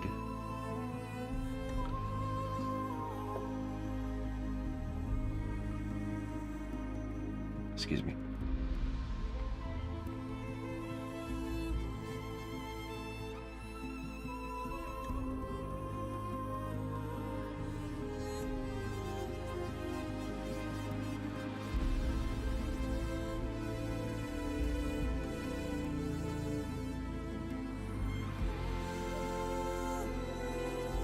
works in wood. Like building cabinets and stuff, or what?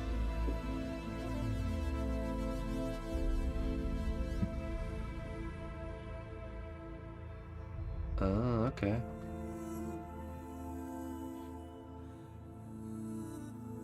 And he's working for a company that he doesn't like. I think the only working from home scenario for that would be doing his own thing, right?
Oh, okay.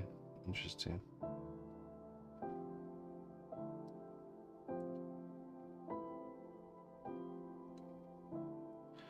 He maintains the robots that take his job, huh?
Okay.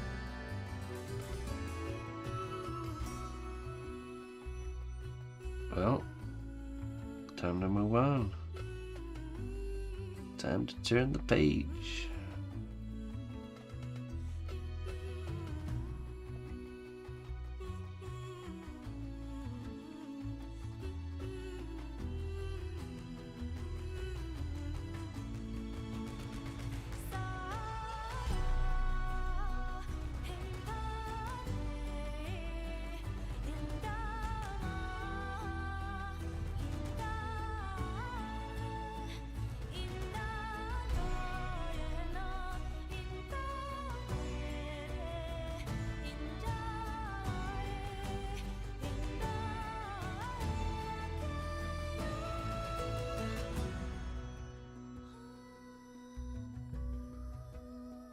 Alright, well, if you can figure it out, make it work, there you go.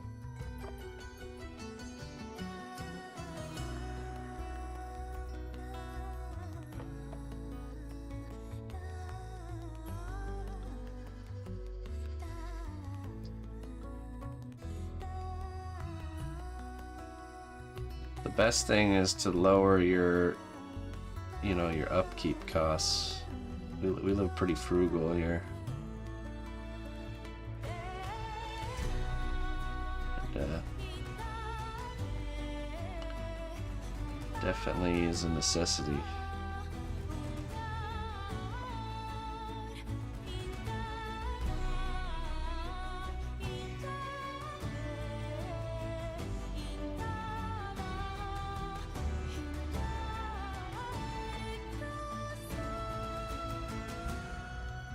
Hey, Tegan.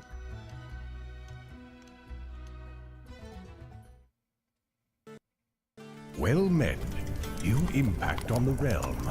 Thank you for your contributions.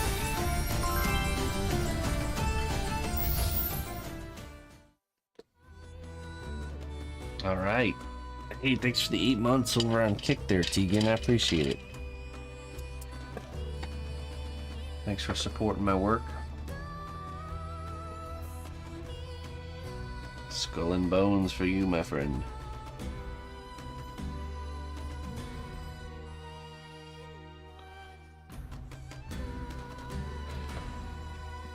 Yeah, it certainly has there, Jones. Has its moments, that's for sure.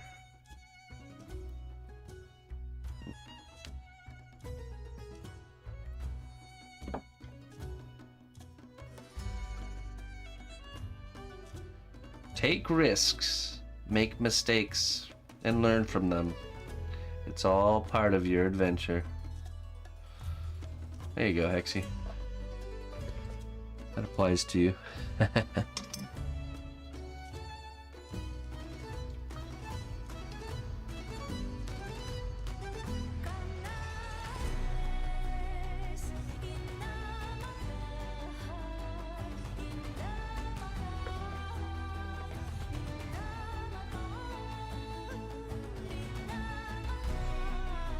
An old Twitch fart.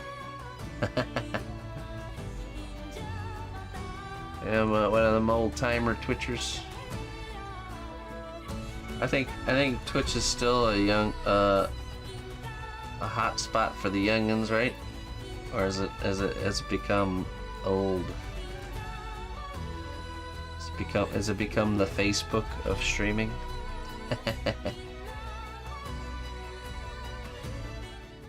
Listen closely, traveler, to what I say. Twitch Prime does not even cost a dime. Q-Tipson. Hey, Q-Tipson, thank you for the Prime sub. Welcome to the cnotbusch Kingdom. Thank you for supporting my work. Very glad to have you.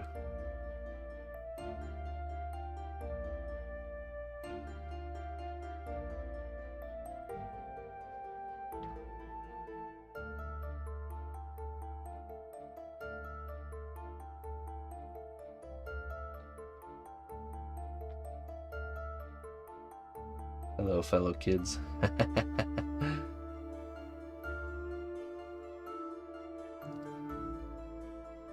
I think Twitch Creative is just has a gravitational pull for the older crowd. We spend our days young and watching the gameplays, and then as we get older, it's like the retirement home. Twitch retirement home. Twitch Creative. Come. Stay a while. Stay forever. Just rest. Don't worry about anything.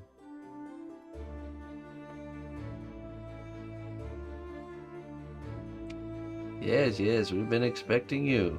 Come.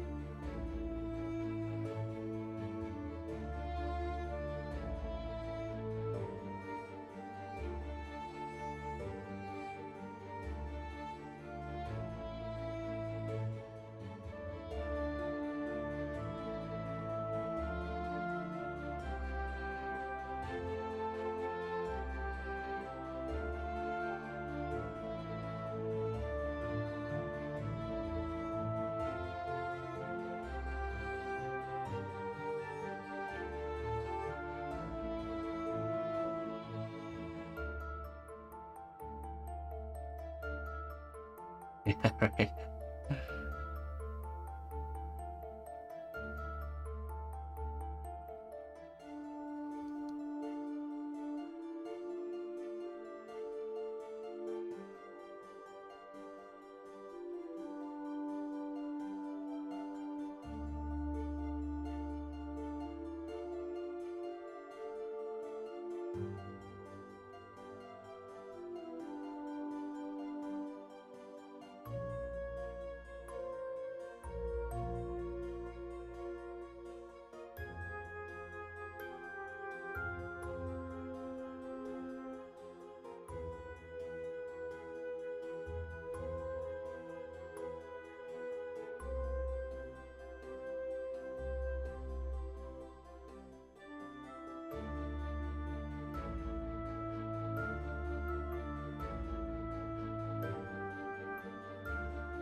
Right.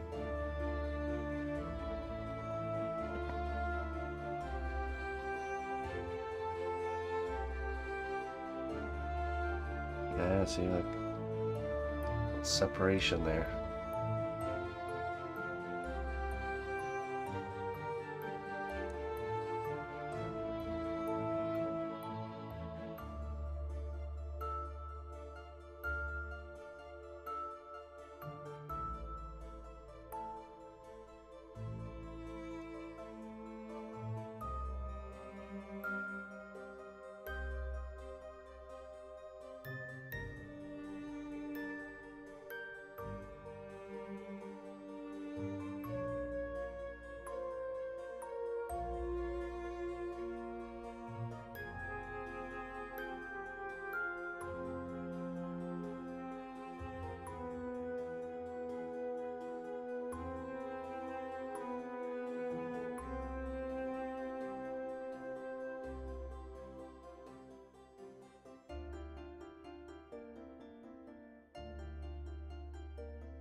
Rabid mechanical porcupine. No, it's definitely a wolf. Just has a lot of fur.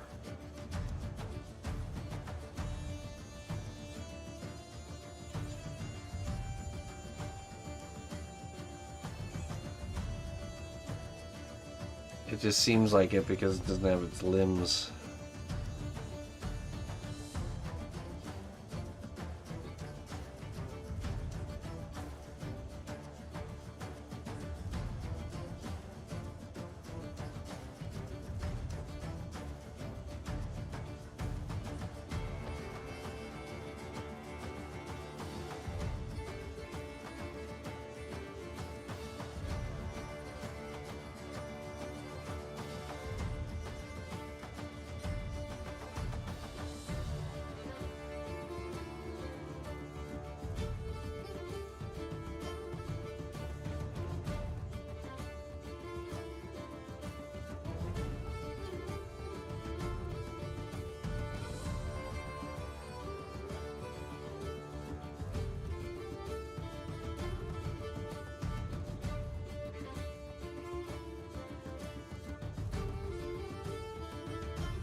Oh yeah.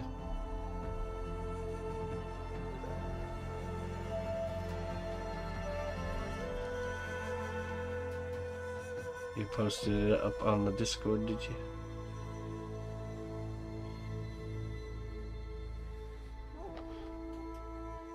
Okay, cool.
Oh yeah, yeah. I'll take a look here in a second, for sure.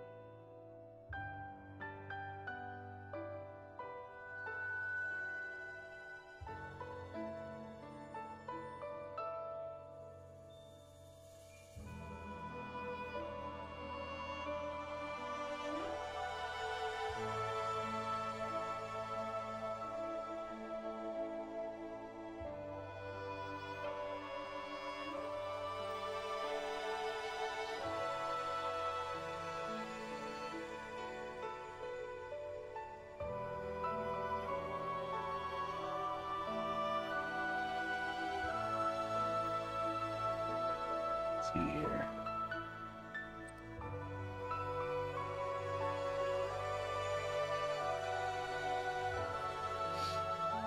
Hey, thanks a lot, Jim.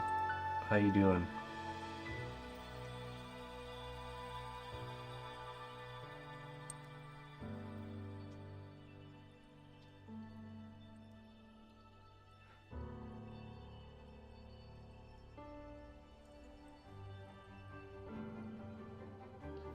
Ooh, excuse me. Oh, that's cool, Hexy. Some intricate work, that's for sure.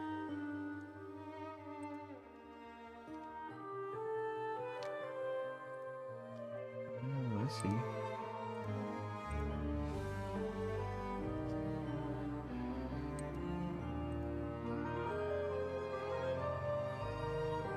I mean, the key is to get to the point where you got enough people interested in the work you're doing that you can see a path, you know, making a living doing it.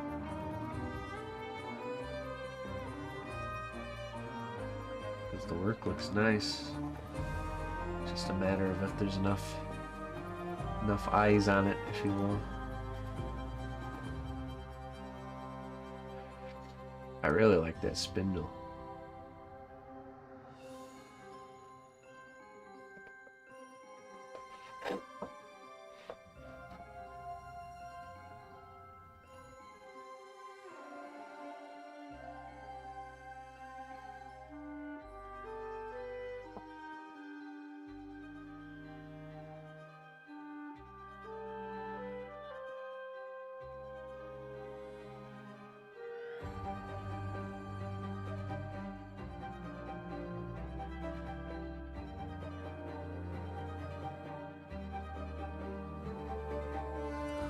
Oh, perfect.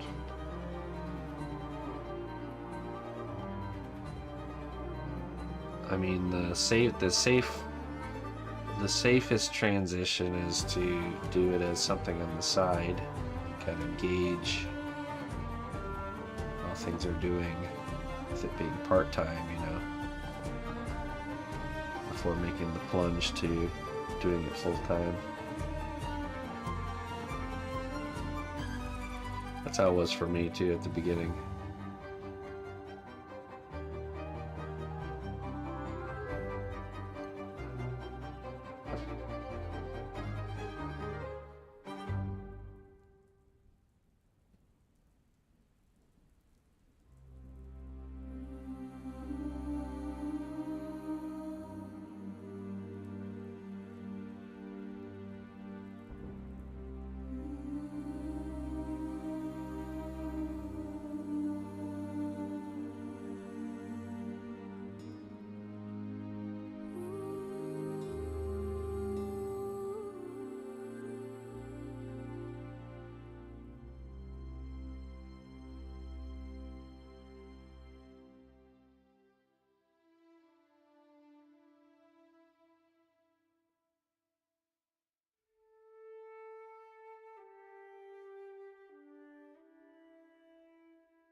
I think when I quit my job and started sculpting full time, it got to the point where the amount I was making from the sculpture was almost the same as the amount I was making from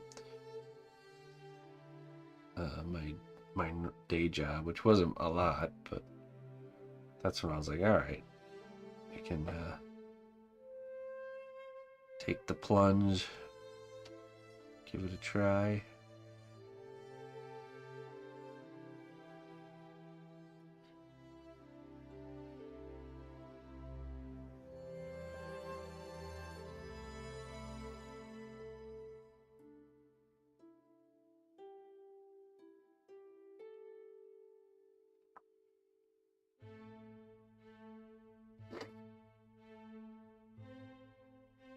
Yeah, right, exactly. Yeah, it should be something you take pause and really consider. Not something you hastily jump into, you know.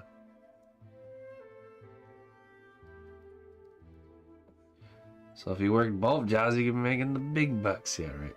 I've never made big bucks jobs. The job I left, I was making $10 an hour. I worked at Best Buy.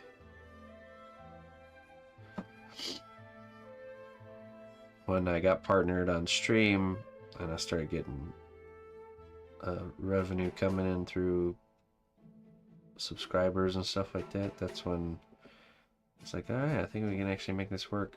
But even then, I was still hesitant to quit my job and do it full time. And then my car got set on fire. So that was my.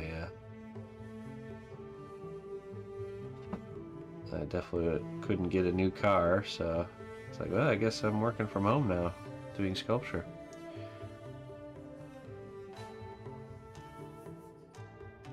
They're not the pinnacle of paid wages? No. No, I don't think so.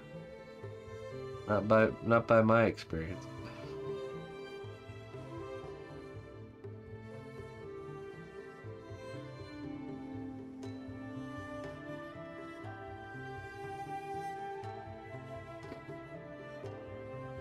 Hello, Shadowless. Doing good, how are you?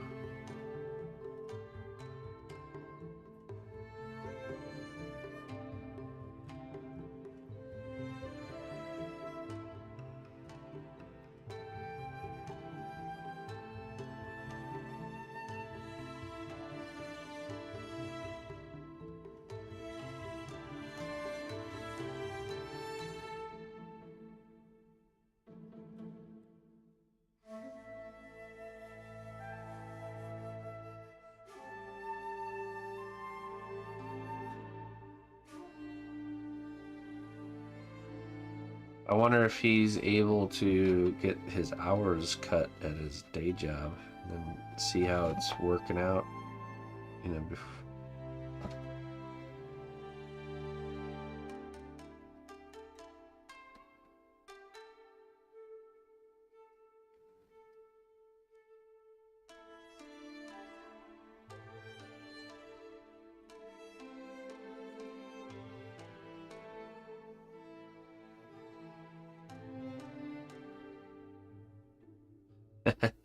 I worked at Target too, Super Target.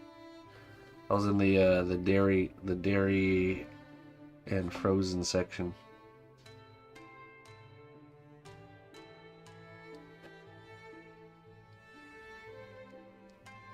I worked a lot of. I worked for most of the major retailers. I would always jump ship to a new one when it started getting boring. The deli and Starbucks.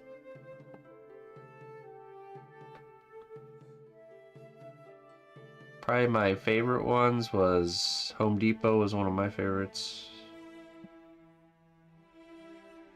Also, I worked in the lumber and building materials section, so I drove with the forklift quite a bit, which was fun.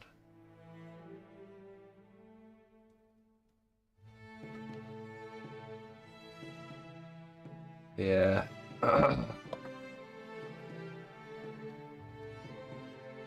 Art director for 30 plus years, yeah.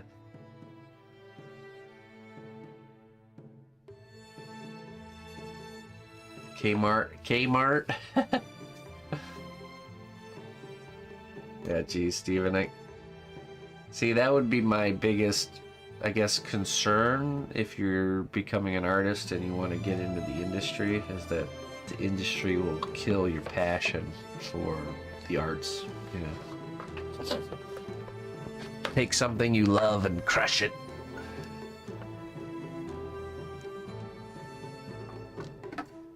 To turn the thing you love into your day-to-day hell.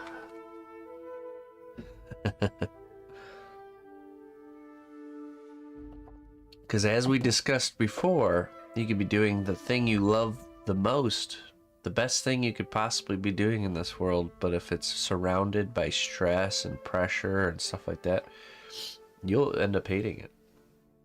If you let the stress and the pressure in, you know. It's not easy to be able to put up a mental wall towards that stuff, so not everybody can do that. Nothing beats your air can huffing story. Walmart. I was department manager of Walmart Electronics, Sarab. There you go. I went from... So my job at Walmart started after I had tried sculpting full-time for the first time, and it failed. This was before I was a streamer. So I was like frantically like, I need money. I'm gonna be on the streets if I keep this up. So a friend of mine worked at Walmart, and he was the department manager of electronics. So I knew he could get me in and working in that department. So I applied and got the job, of course, and then I was working just as a normal employee there for a while. And then my friend got just completely burned through and ended up quitting, and so I ended up taking his spot and becoming the manager. And then I learned why he ended up quitting, because it was just so much overwork and underpay. The lower tier management at like big box stores like that really, yeah, it sucks for them. The lowest tier employees, not so bad, because they're not getting paid much, but they're not really expected to do much, you know. So, but that one tier up, it's like, oh man, still little pay. I think I only got like $1 an hour raise from a normal employee to the manager, and had so much more responsibility. And but I did it for a while. Like, I always considered, no matter what I was doing, let's just harvest the experience, you know. No experience is bad experience. And then once we're done harvesting the experience, get on out of there. So I ended up finally getting to that breaking point, and that's when I figured, okay, what could I use this experience? Where could I get a job easily with this experience? And I was like, well, I'm in the electronics department. Why don't I go apply to an electronics store like Best Buy? So then I applied there, and the store manager heard my story and told him everything I was doing and all that stuff. And he offered me a job for $1 more an hour, but I don't have to be a manager. All I have to do is just normal employee stuff. And that was probably one of my favorite ones, was where I really enjoyed working for Best Buy. It was pretty nice. They started me off in the computer department, but then they learned I knew how to do phone contracts from my time in Walmart. And so they're like, oh wait, get this guy over here. So I immediately became the phone contract guy in the mobile department. So just sitting there setting up people's phone contracts and putting on screen protectors. And then meanwhile, while I was working these jobs, I had still doing my sculpture thing. Then I discovered streaming probably right around when I started with Walmart, so that took a while to build up. And then it just got to this point where I was able to quit Best Buy, and I was pretty much forced into it because someone set my car on fire, so didn't have a car. Wasn't getting to work anymore. So I was like, all right, well, round 2, here we go. Let's hope it works this time. If not, I can always frantically go back and get a job at Walmart or something. That's the great thing when you don't got a lot to lose. Malleable. You can be very malleable. Take risks easier. Not walking away from much.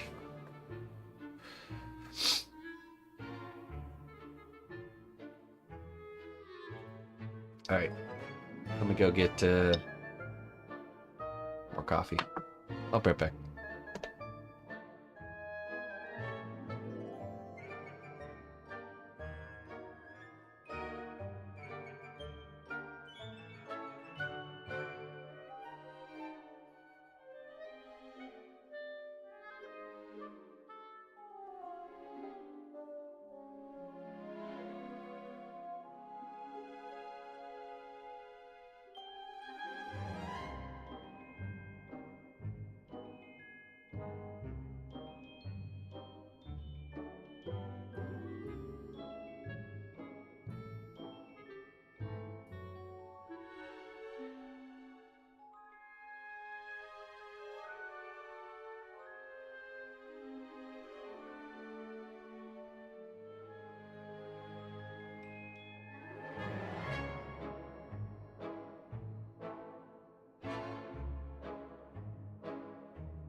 Yeah, definitely. I think it's easier too, yeah, when I did all these big life shifting things and risky plays when I didn't have a family to support. Didn't have a wife, didn't have kids. Just Sadie. But Sadie's like me. We could have just lived under a bridge and she'd have been happy. So both would have been very happy living under a bridge together, as long as we had each other.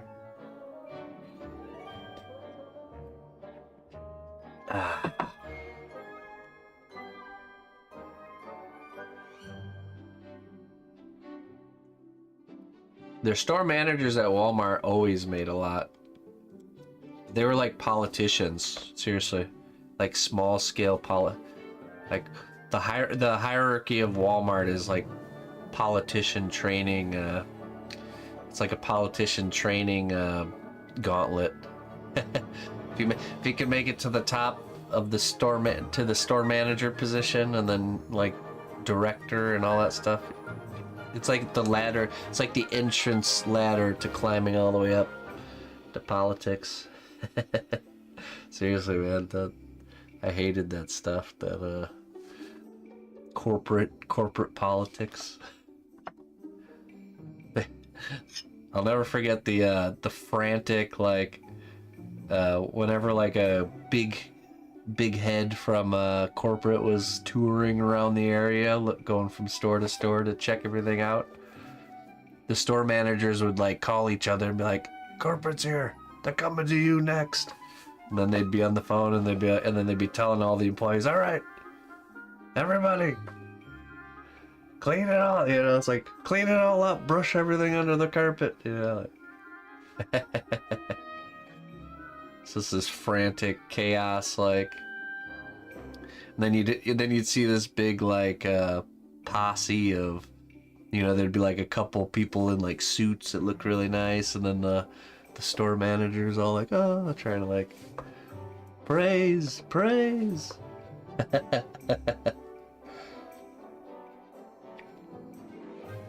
I would just you know, it's like T-Rex, you know, just stay very still and they won't see you.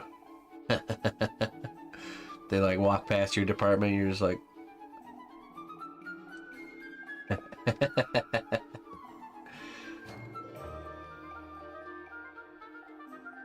very still and they can't see you. What's up, Progress?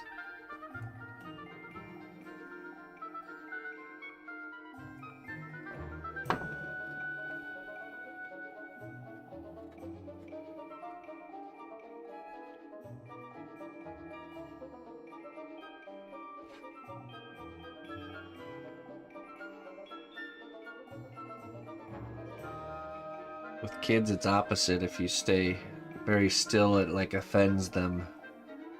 They feel the desire to take action and make you not still anymore.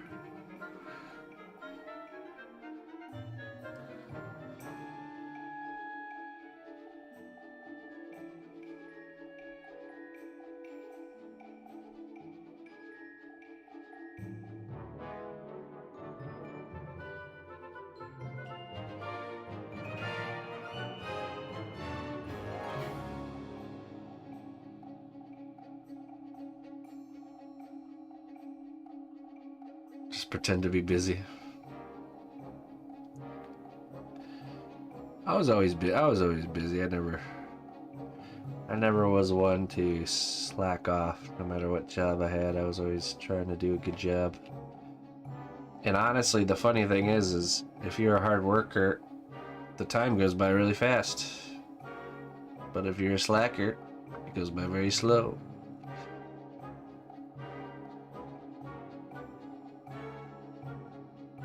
If you really get into the work, no matter what's in front of you, time just melts away.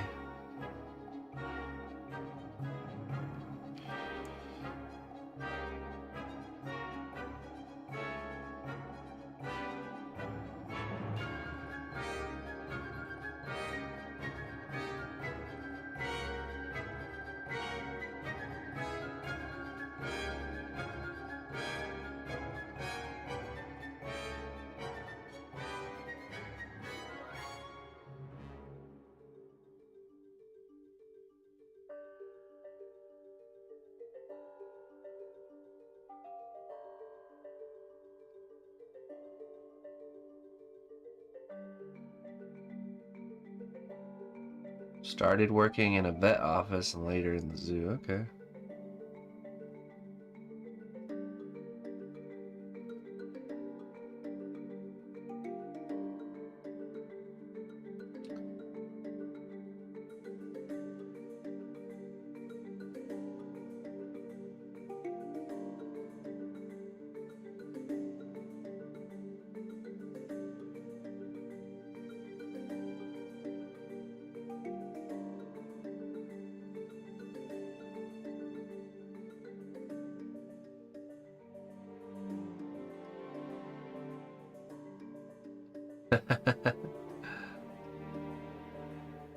The weird overnight folks, yeah.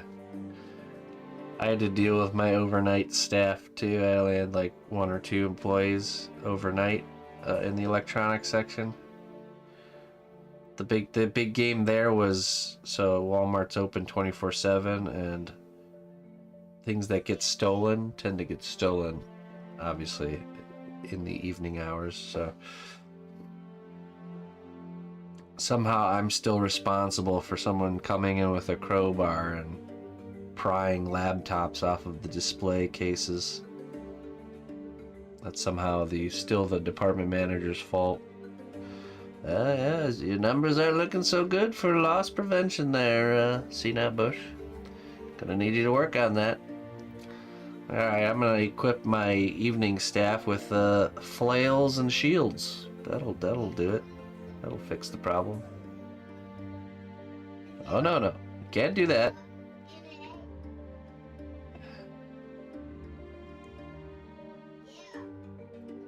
People are just like, take 2 like big screen TVs and stand them up in a cart and just walk out the back door. Alright, well, that's $2,000 loss. It's insane the amount of money that a big corporate entity like that loses. We'd have the yearly after inventory kind of loss meeting, and it was common for just my store to lose like $30,000 just from the electronics department annually.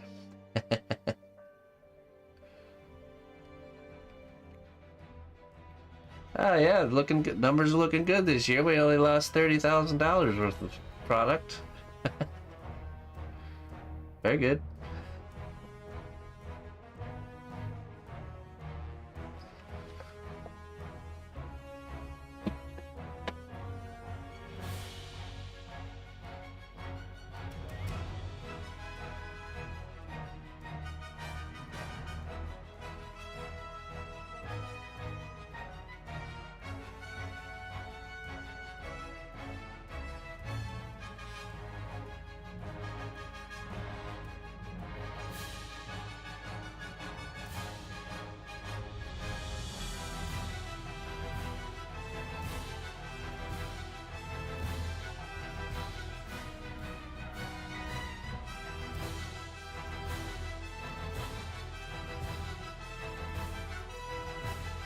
Two-for-one deal. The only foolish part of that is that they have your information because you used your card. Well, unless he was clever and paid with cash.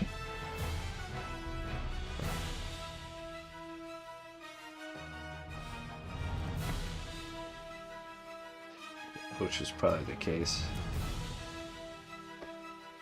They paid cash, okay, yeah.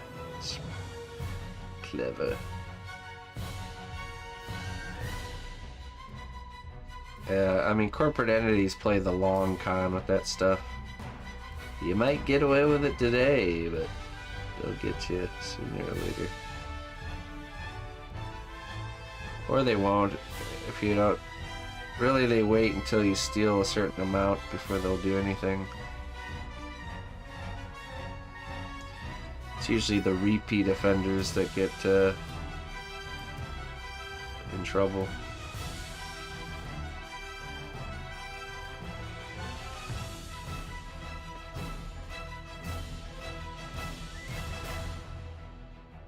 I think it's like over $900 is considered a felony, depending on where you live.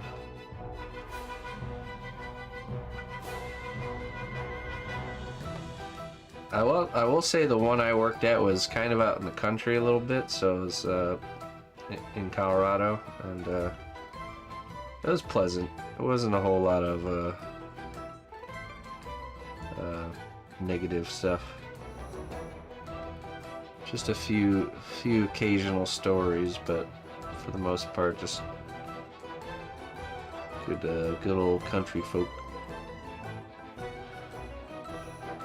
Good old Colorado country folk.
Is this a Pokemon? No. This is a Howler. It's a creature from the upcoming game Echoes of Elysium. If you type in exclamation echo, it'll give you a link to the Steam page. Yeah, this game is coming out. It's an up-and-coming game. If you liked Valheim or Sea of Thieves, this is kind of like a mix of the two. I'd say it's more like Valheim, just has has a lot of uniqueness with the way the bases are. Because in this one, you instead of building a base that's stationary, the base you build is an airship base. So you fly around and collect resources and destroy howlers. It's got a unique look to it as well. It's like this Mount Olympus feel combined with like a steampunky clockwork creatures and stuff.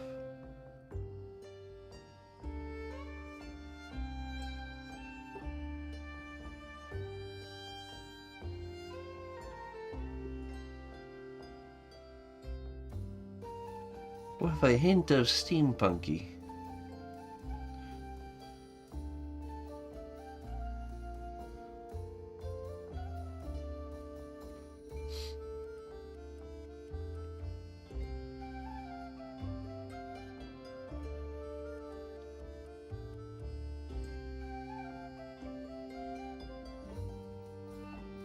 Oh no.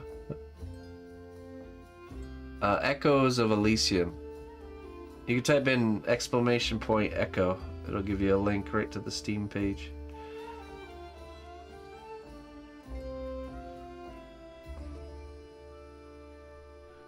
Echoes of Elysium.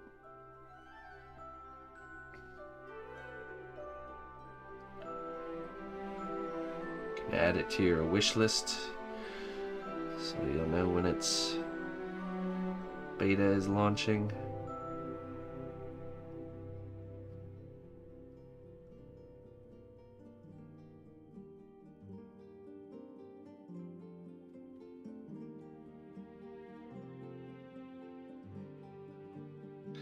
Hello, Kamaus. How you doing, my friend?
Oh.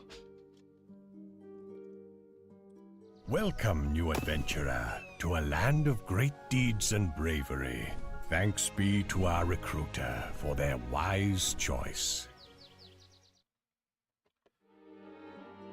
Thank you, Anonymous, for gifting Kamau's a sub there. Hey, and Kara TV, thank you very much for the raid. Welcome. I just saw it right now. What's up, Chuck? How you doing? It's giving a Treasure Planet vibe? Yeah, totally. I agree with that. I agree. Let's see.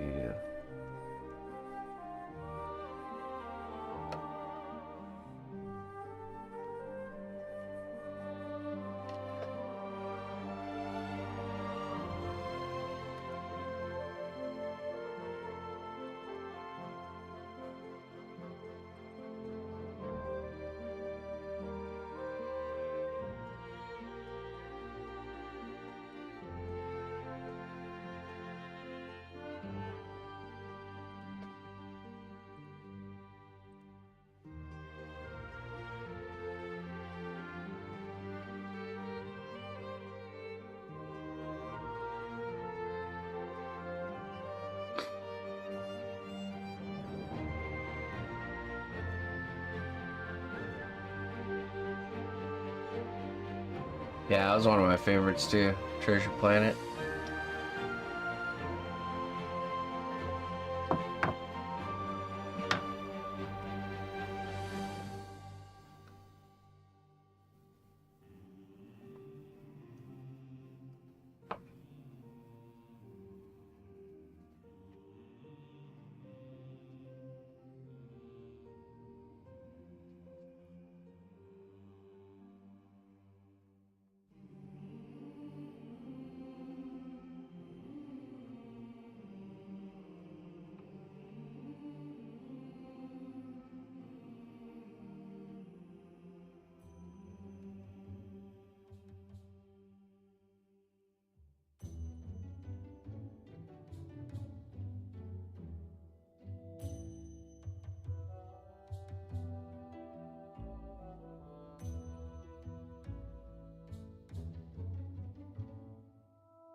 Atlantis. Oh yeah, you're right. I like that one a lot. Yeah, let's watch. So this is Loric Games are the ones who commissioned this piece, and like I said, exclamation point Echo. I'll give you a link here to the Steam page, but let's watch it together. The footage here.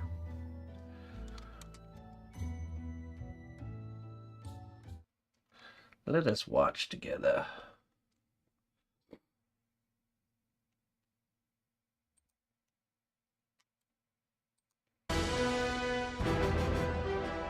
So that's cool, man.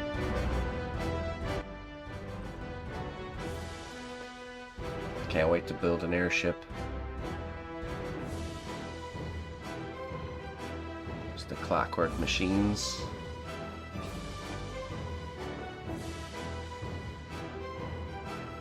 This is where I got the inspiration to make this big cannonball blast.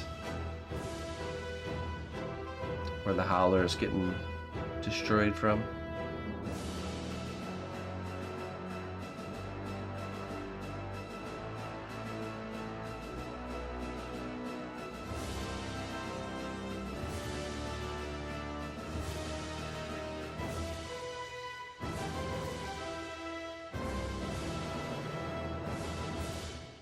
There we go. Sign up for the beta. Cool.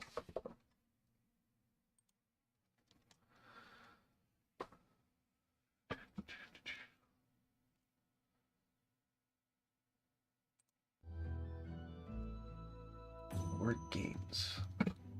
Coming soon.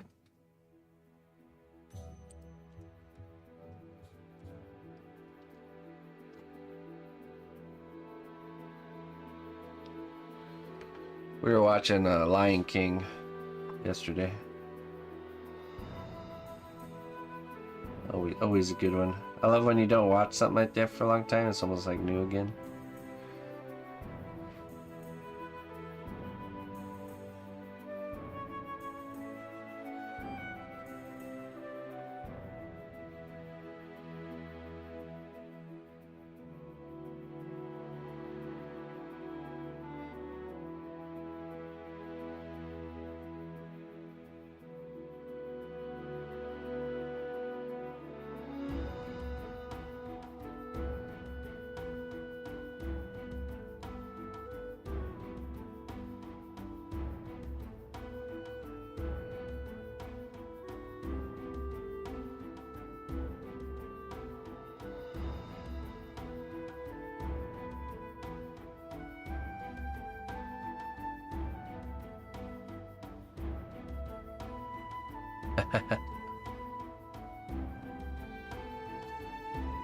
Oh yeah, I heard about that too.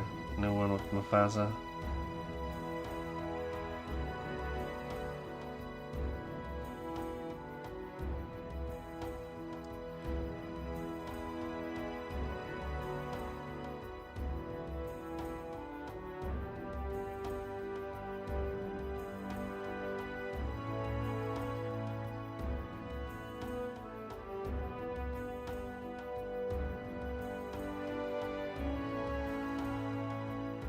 Echoes of Elysium, that's right.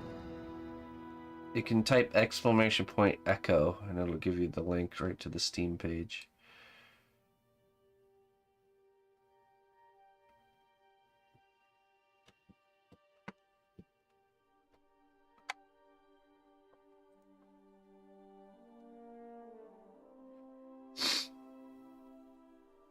Yeah, I mean, a lot of the new stuff is just not the same as, obviously. Not the same.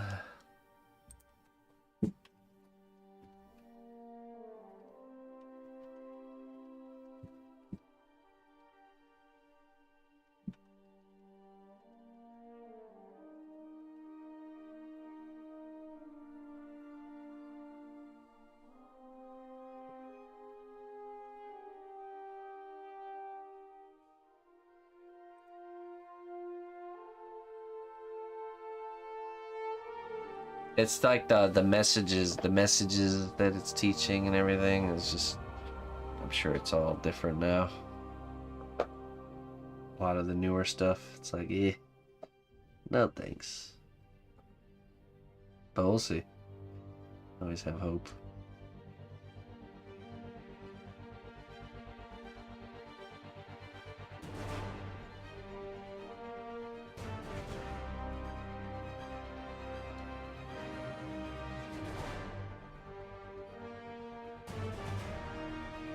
We definitely live in an era of rehashing things.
Nice, Kamaus. Yeah, I think so. I agree.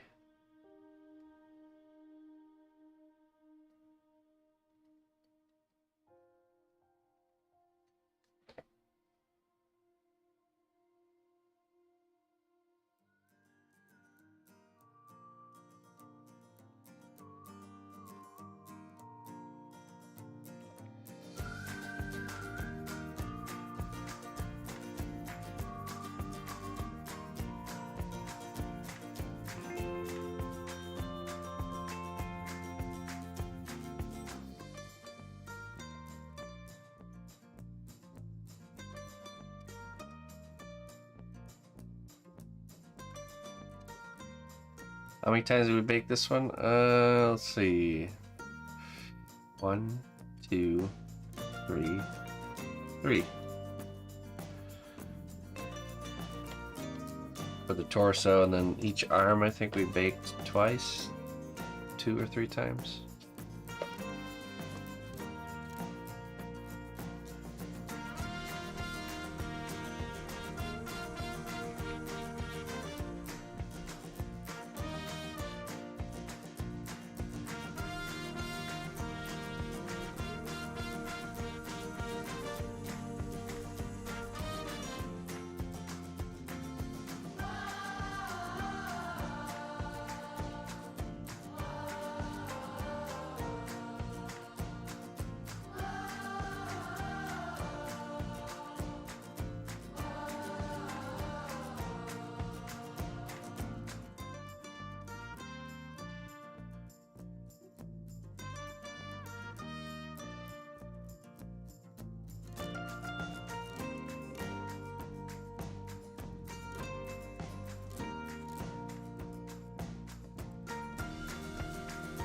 There is no limit.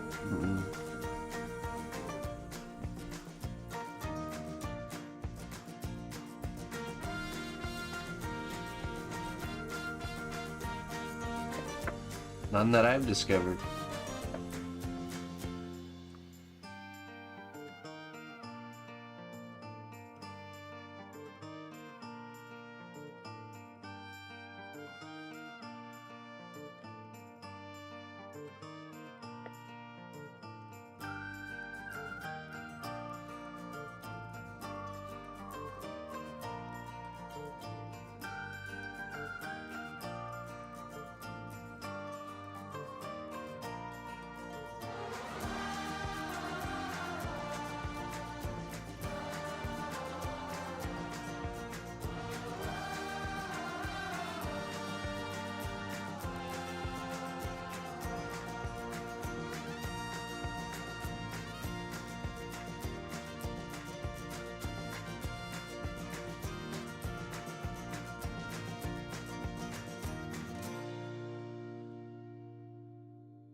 Greetings, fellow adventurer. We've got everything you need to rest and refuel.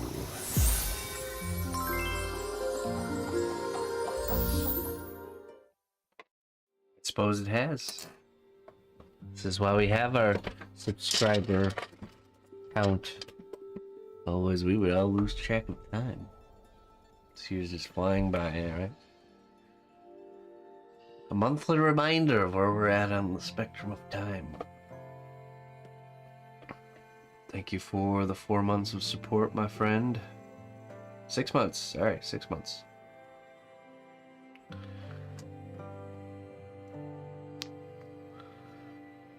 Let's see what we have here. What does the wisdom have for us today?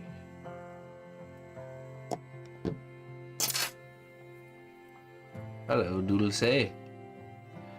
With eyes sharp as an eagle's, you will navigate even the most treacherous terrain. Keep your eyes sharpened. Sharpen them up.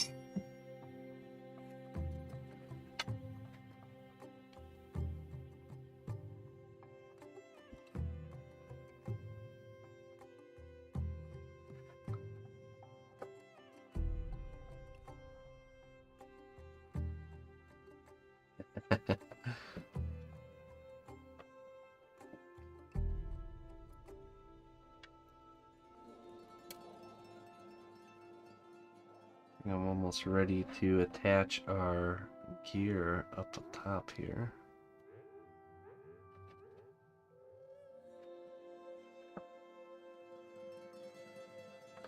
Hello, be at easel.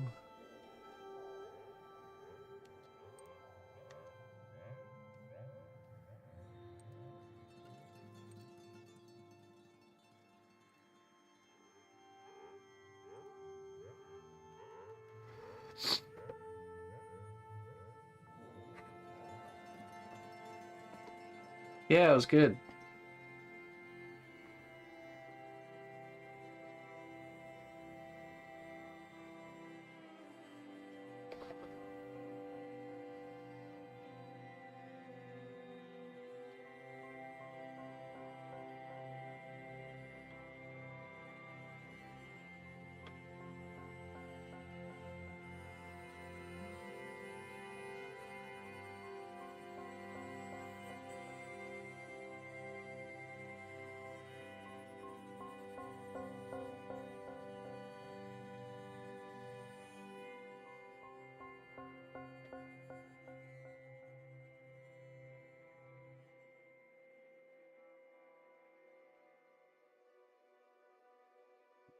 Go in here with the knife, make some more room.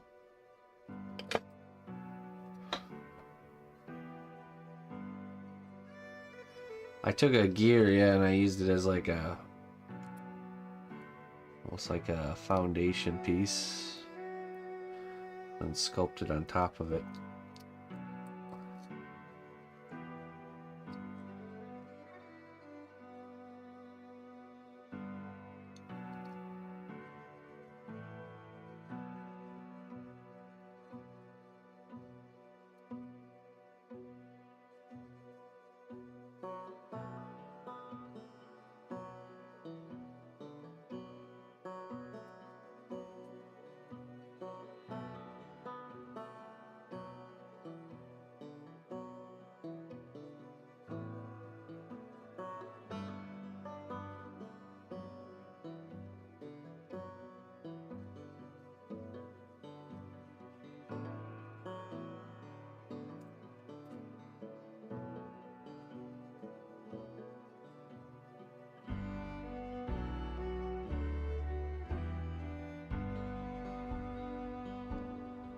Let's trim this bottom part off.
It's gonna go back a little bit further.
Yeah, I think that'll do.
Hey, how you doing, Kathy?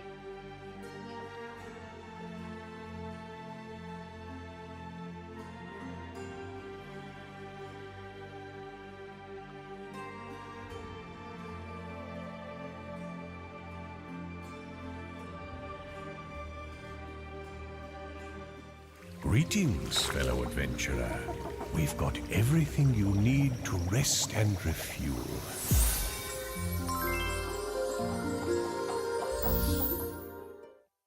Hey, 6 months of support from Kathy. Thank you so much, Kathy. Thanks for sticking with me, allowing me to continue my work. I do appreciate that. Moon dust.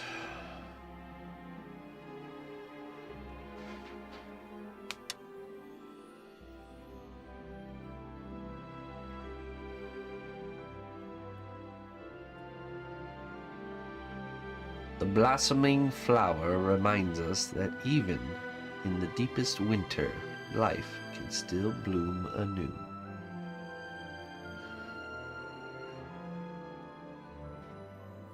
There's a season for everything. A season for blooming, and a season for dying.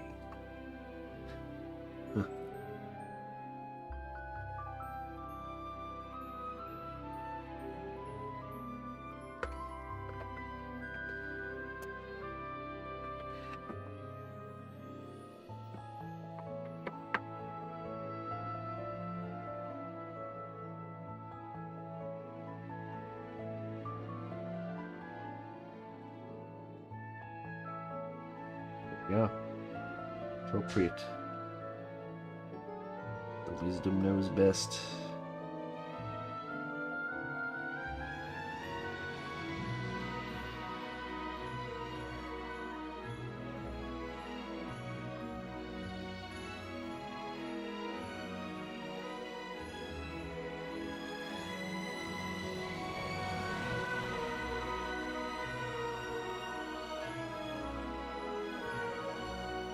No, the Black Dragon. We need to get that one finished before we leave for Germany. That one has a deadline attached to it. So, be focusing our evening hours on that one.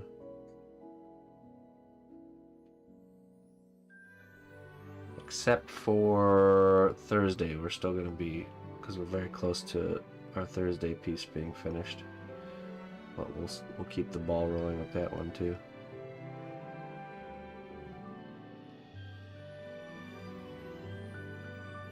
Sponsored stuff only takes up the mornings.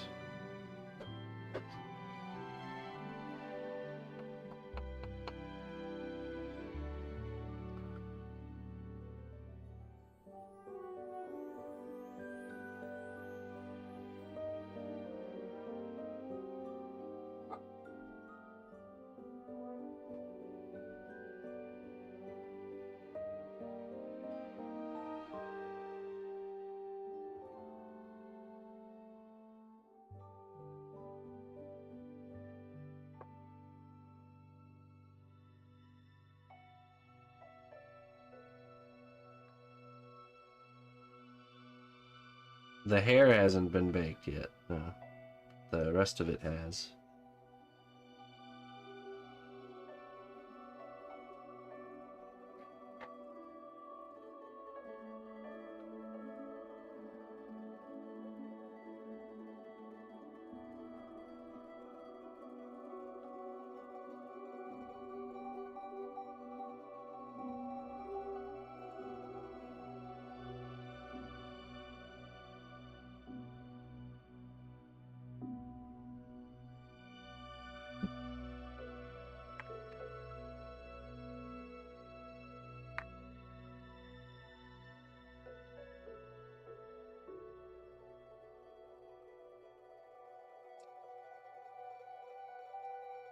Hair doesn't take the longest, but it definitely takes some time for sure.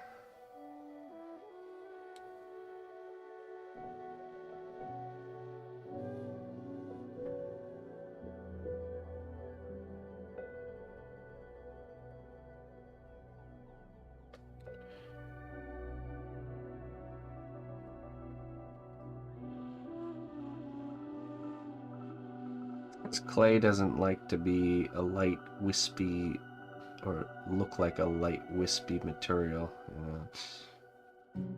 Clay is quite the opposite. So you really gotta force it.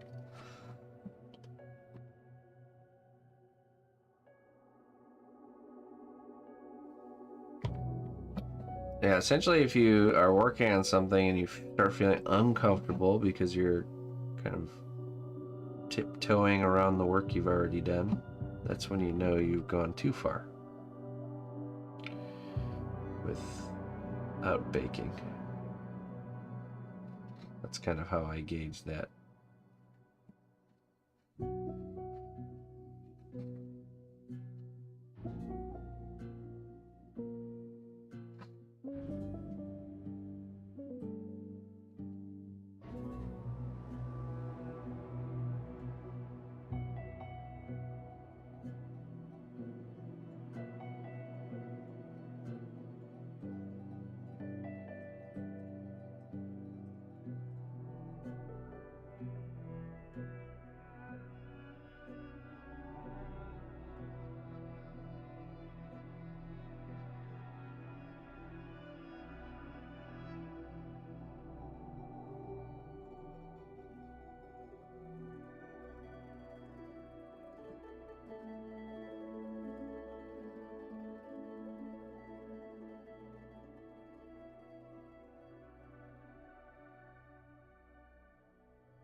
Oh, there you go.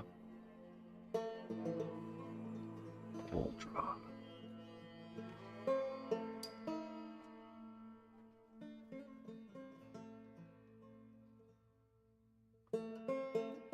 We split up our day for sure.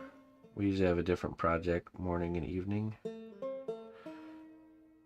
We do about 4 to 5 hours per day per piece. So we'll do 4 to 5 hours on this one, and then in the evening we'll do 4 to 5 hours on a different one.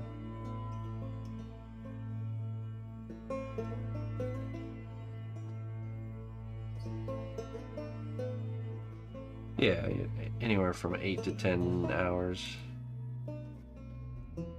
on stream.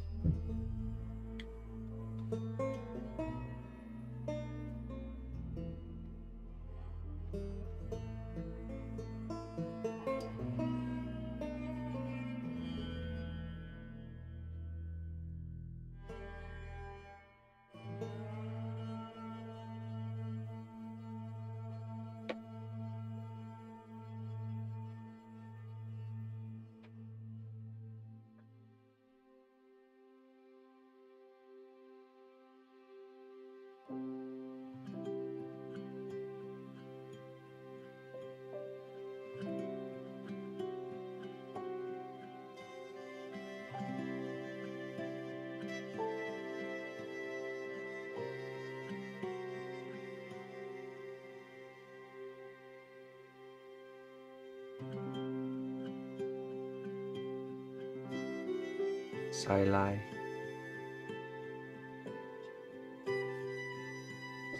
You have a good one. We'll catch you later.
Good idea.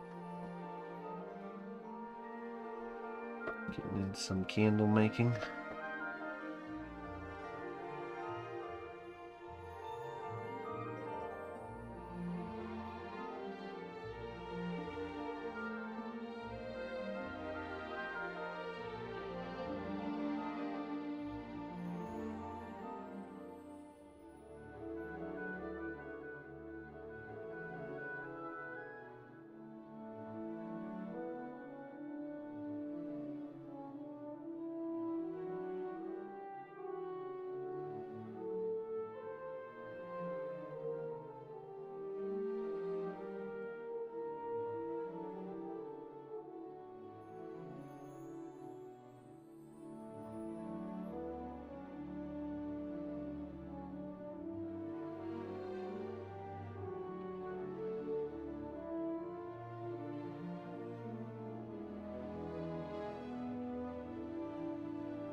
Okay, Hexy. Thanks for hanging out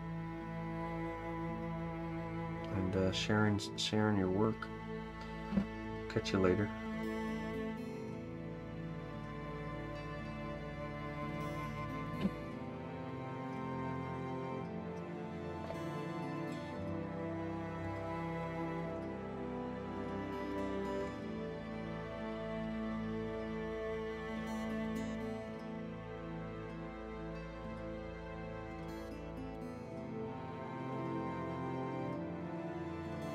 Probably need another day of sculpting.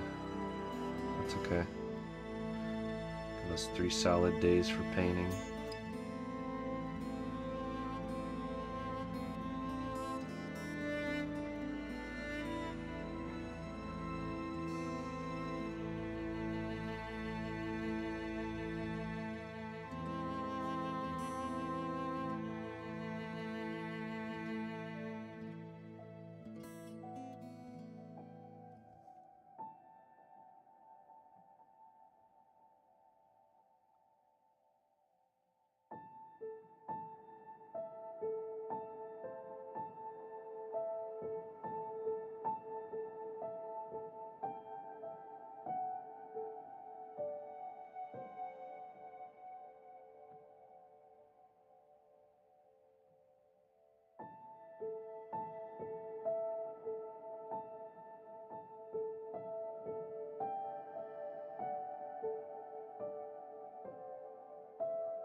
A lot of the times it takes way longer than I expect. I suffer from something called severe optimism. No, I've definitely gotten better. I can definitely get a sense of how long something will take me. But yeah, of course. There's always the aspect of like, if you're constantly exploring the unknown, right? If you're constantly pushing and learning new things, there's always this factor of it's probably going to take longer than I think. But projects like this, I'm pretty confident I can do it in 3 weeks time, and we're right on track. So once we get this fur done, it's on to the painting, and painting doesn't take that long. So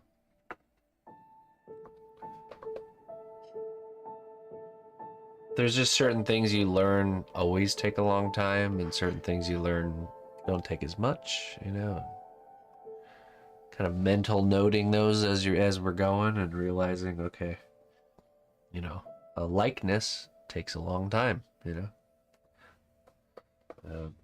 Sculpting some random character takes less time. If it has wings, it's gonna take a long time. Or a weapon, or flowy cape.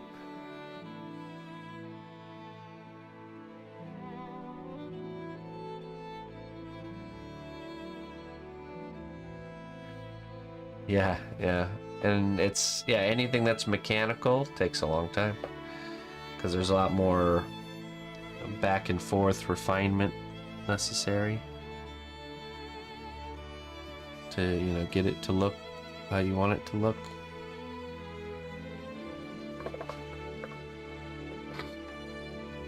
Scales, yeah.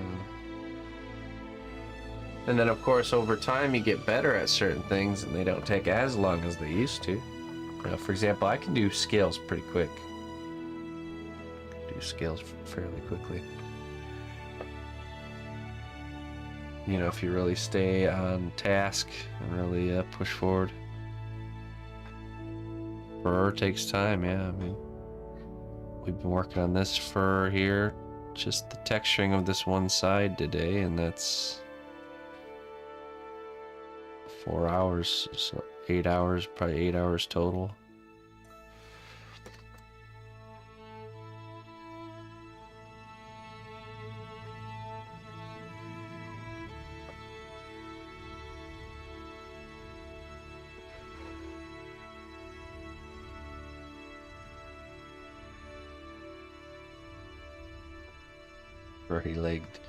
A furry-legged dwarf.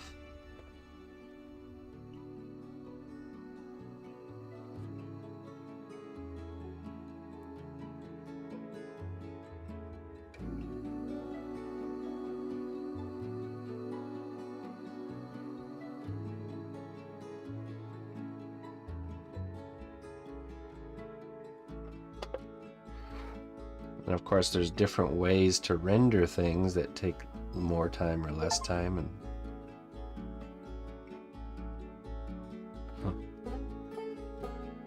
steam.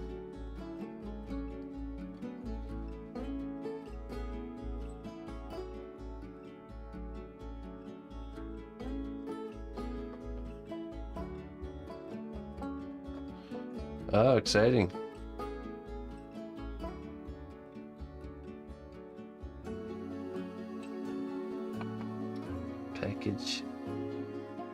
Package is on the way, yeah.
That's looking really nice.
Cool.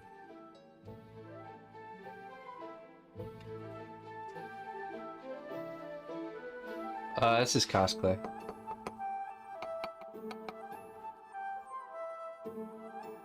I didn't get any of the freeform air.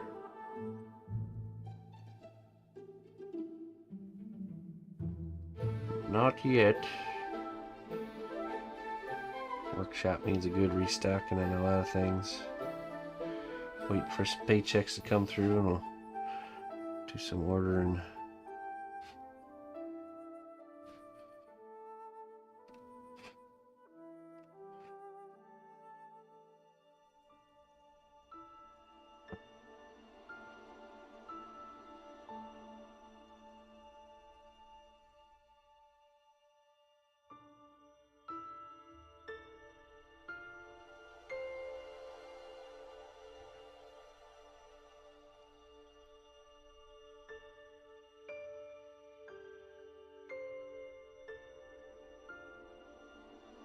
Hey, thanks, Gravity. Alright, we'll go ahead and leave that there for today. Like I said, I gotta get out of here because we're getting fiber internet set up.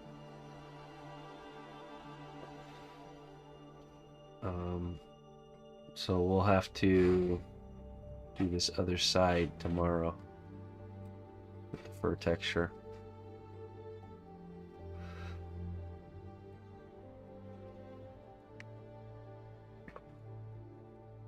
Looks good. I'm excited. So if we end up getting the fur done faster tomorrow, we can start painting the base. So I'll also start looking for a nice piece of wood to put this on. You'll sculpt twice as fast with fiber, yeah, right?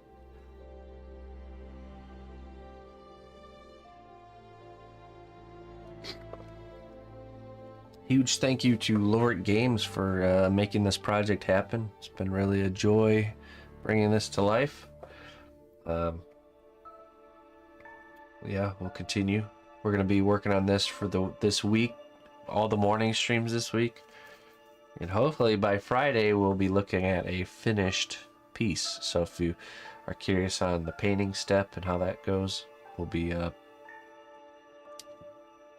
tomorrow will probably be the last day of sculpting on this, and then we'll be diving into the paint. So all right, happy Monday, everybody. Thanks for joining. Let's find someone to raid. Get on out of here. I will be back on tonight, 5 p.m. Central Time. We'll be working on the Black Dragon. Working on tail and wings. It's the only thing left to do. Tail and wings.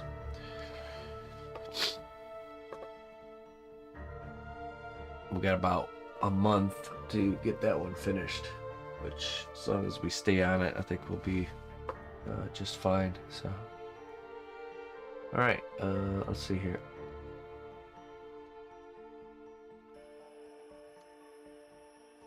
Let's find someone to raid.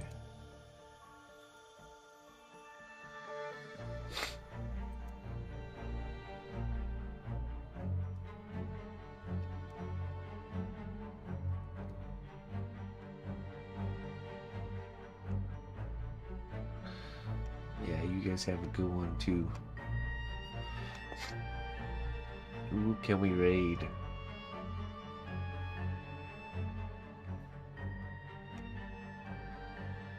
You know what? I'll just drop you guys. Oh, you know what? Timber's on. Let's go raid Timber. Timber anew.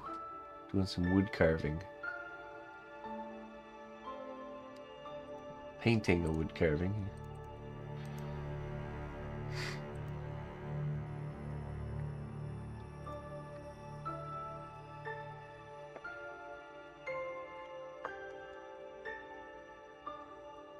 Timber anew. Alright, folks. Till next time. Bye-bye.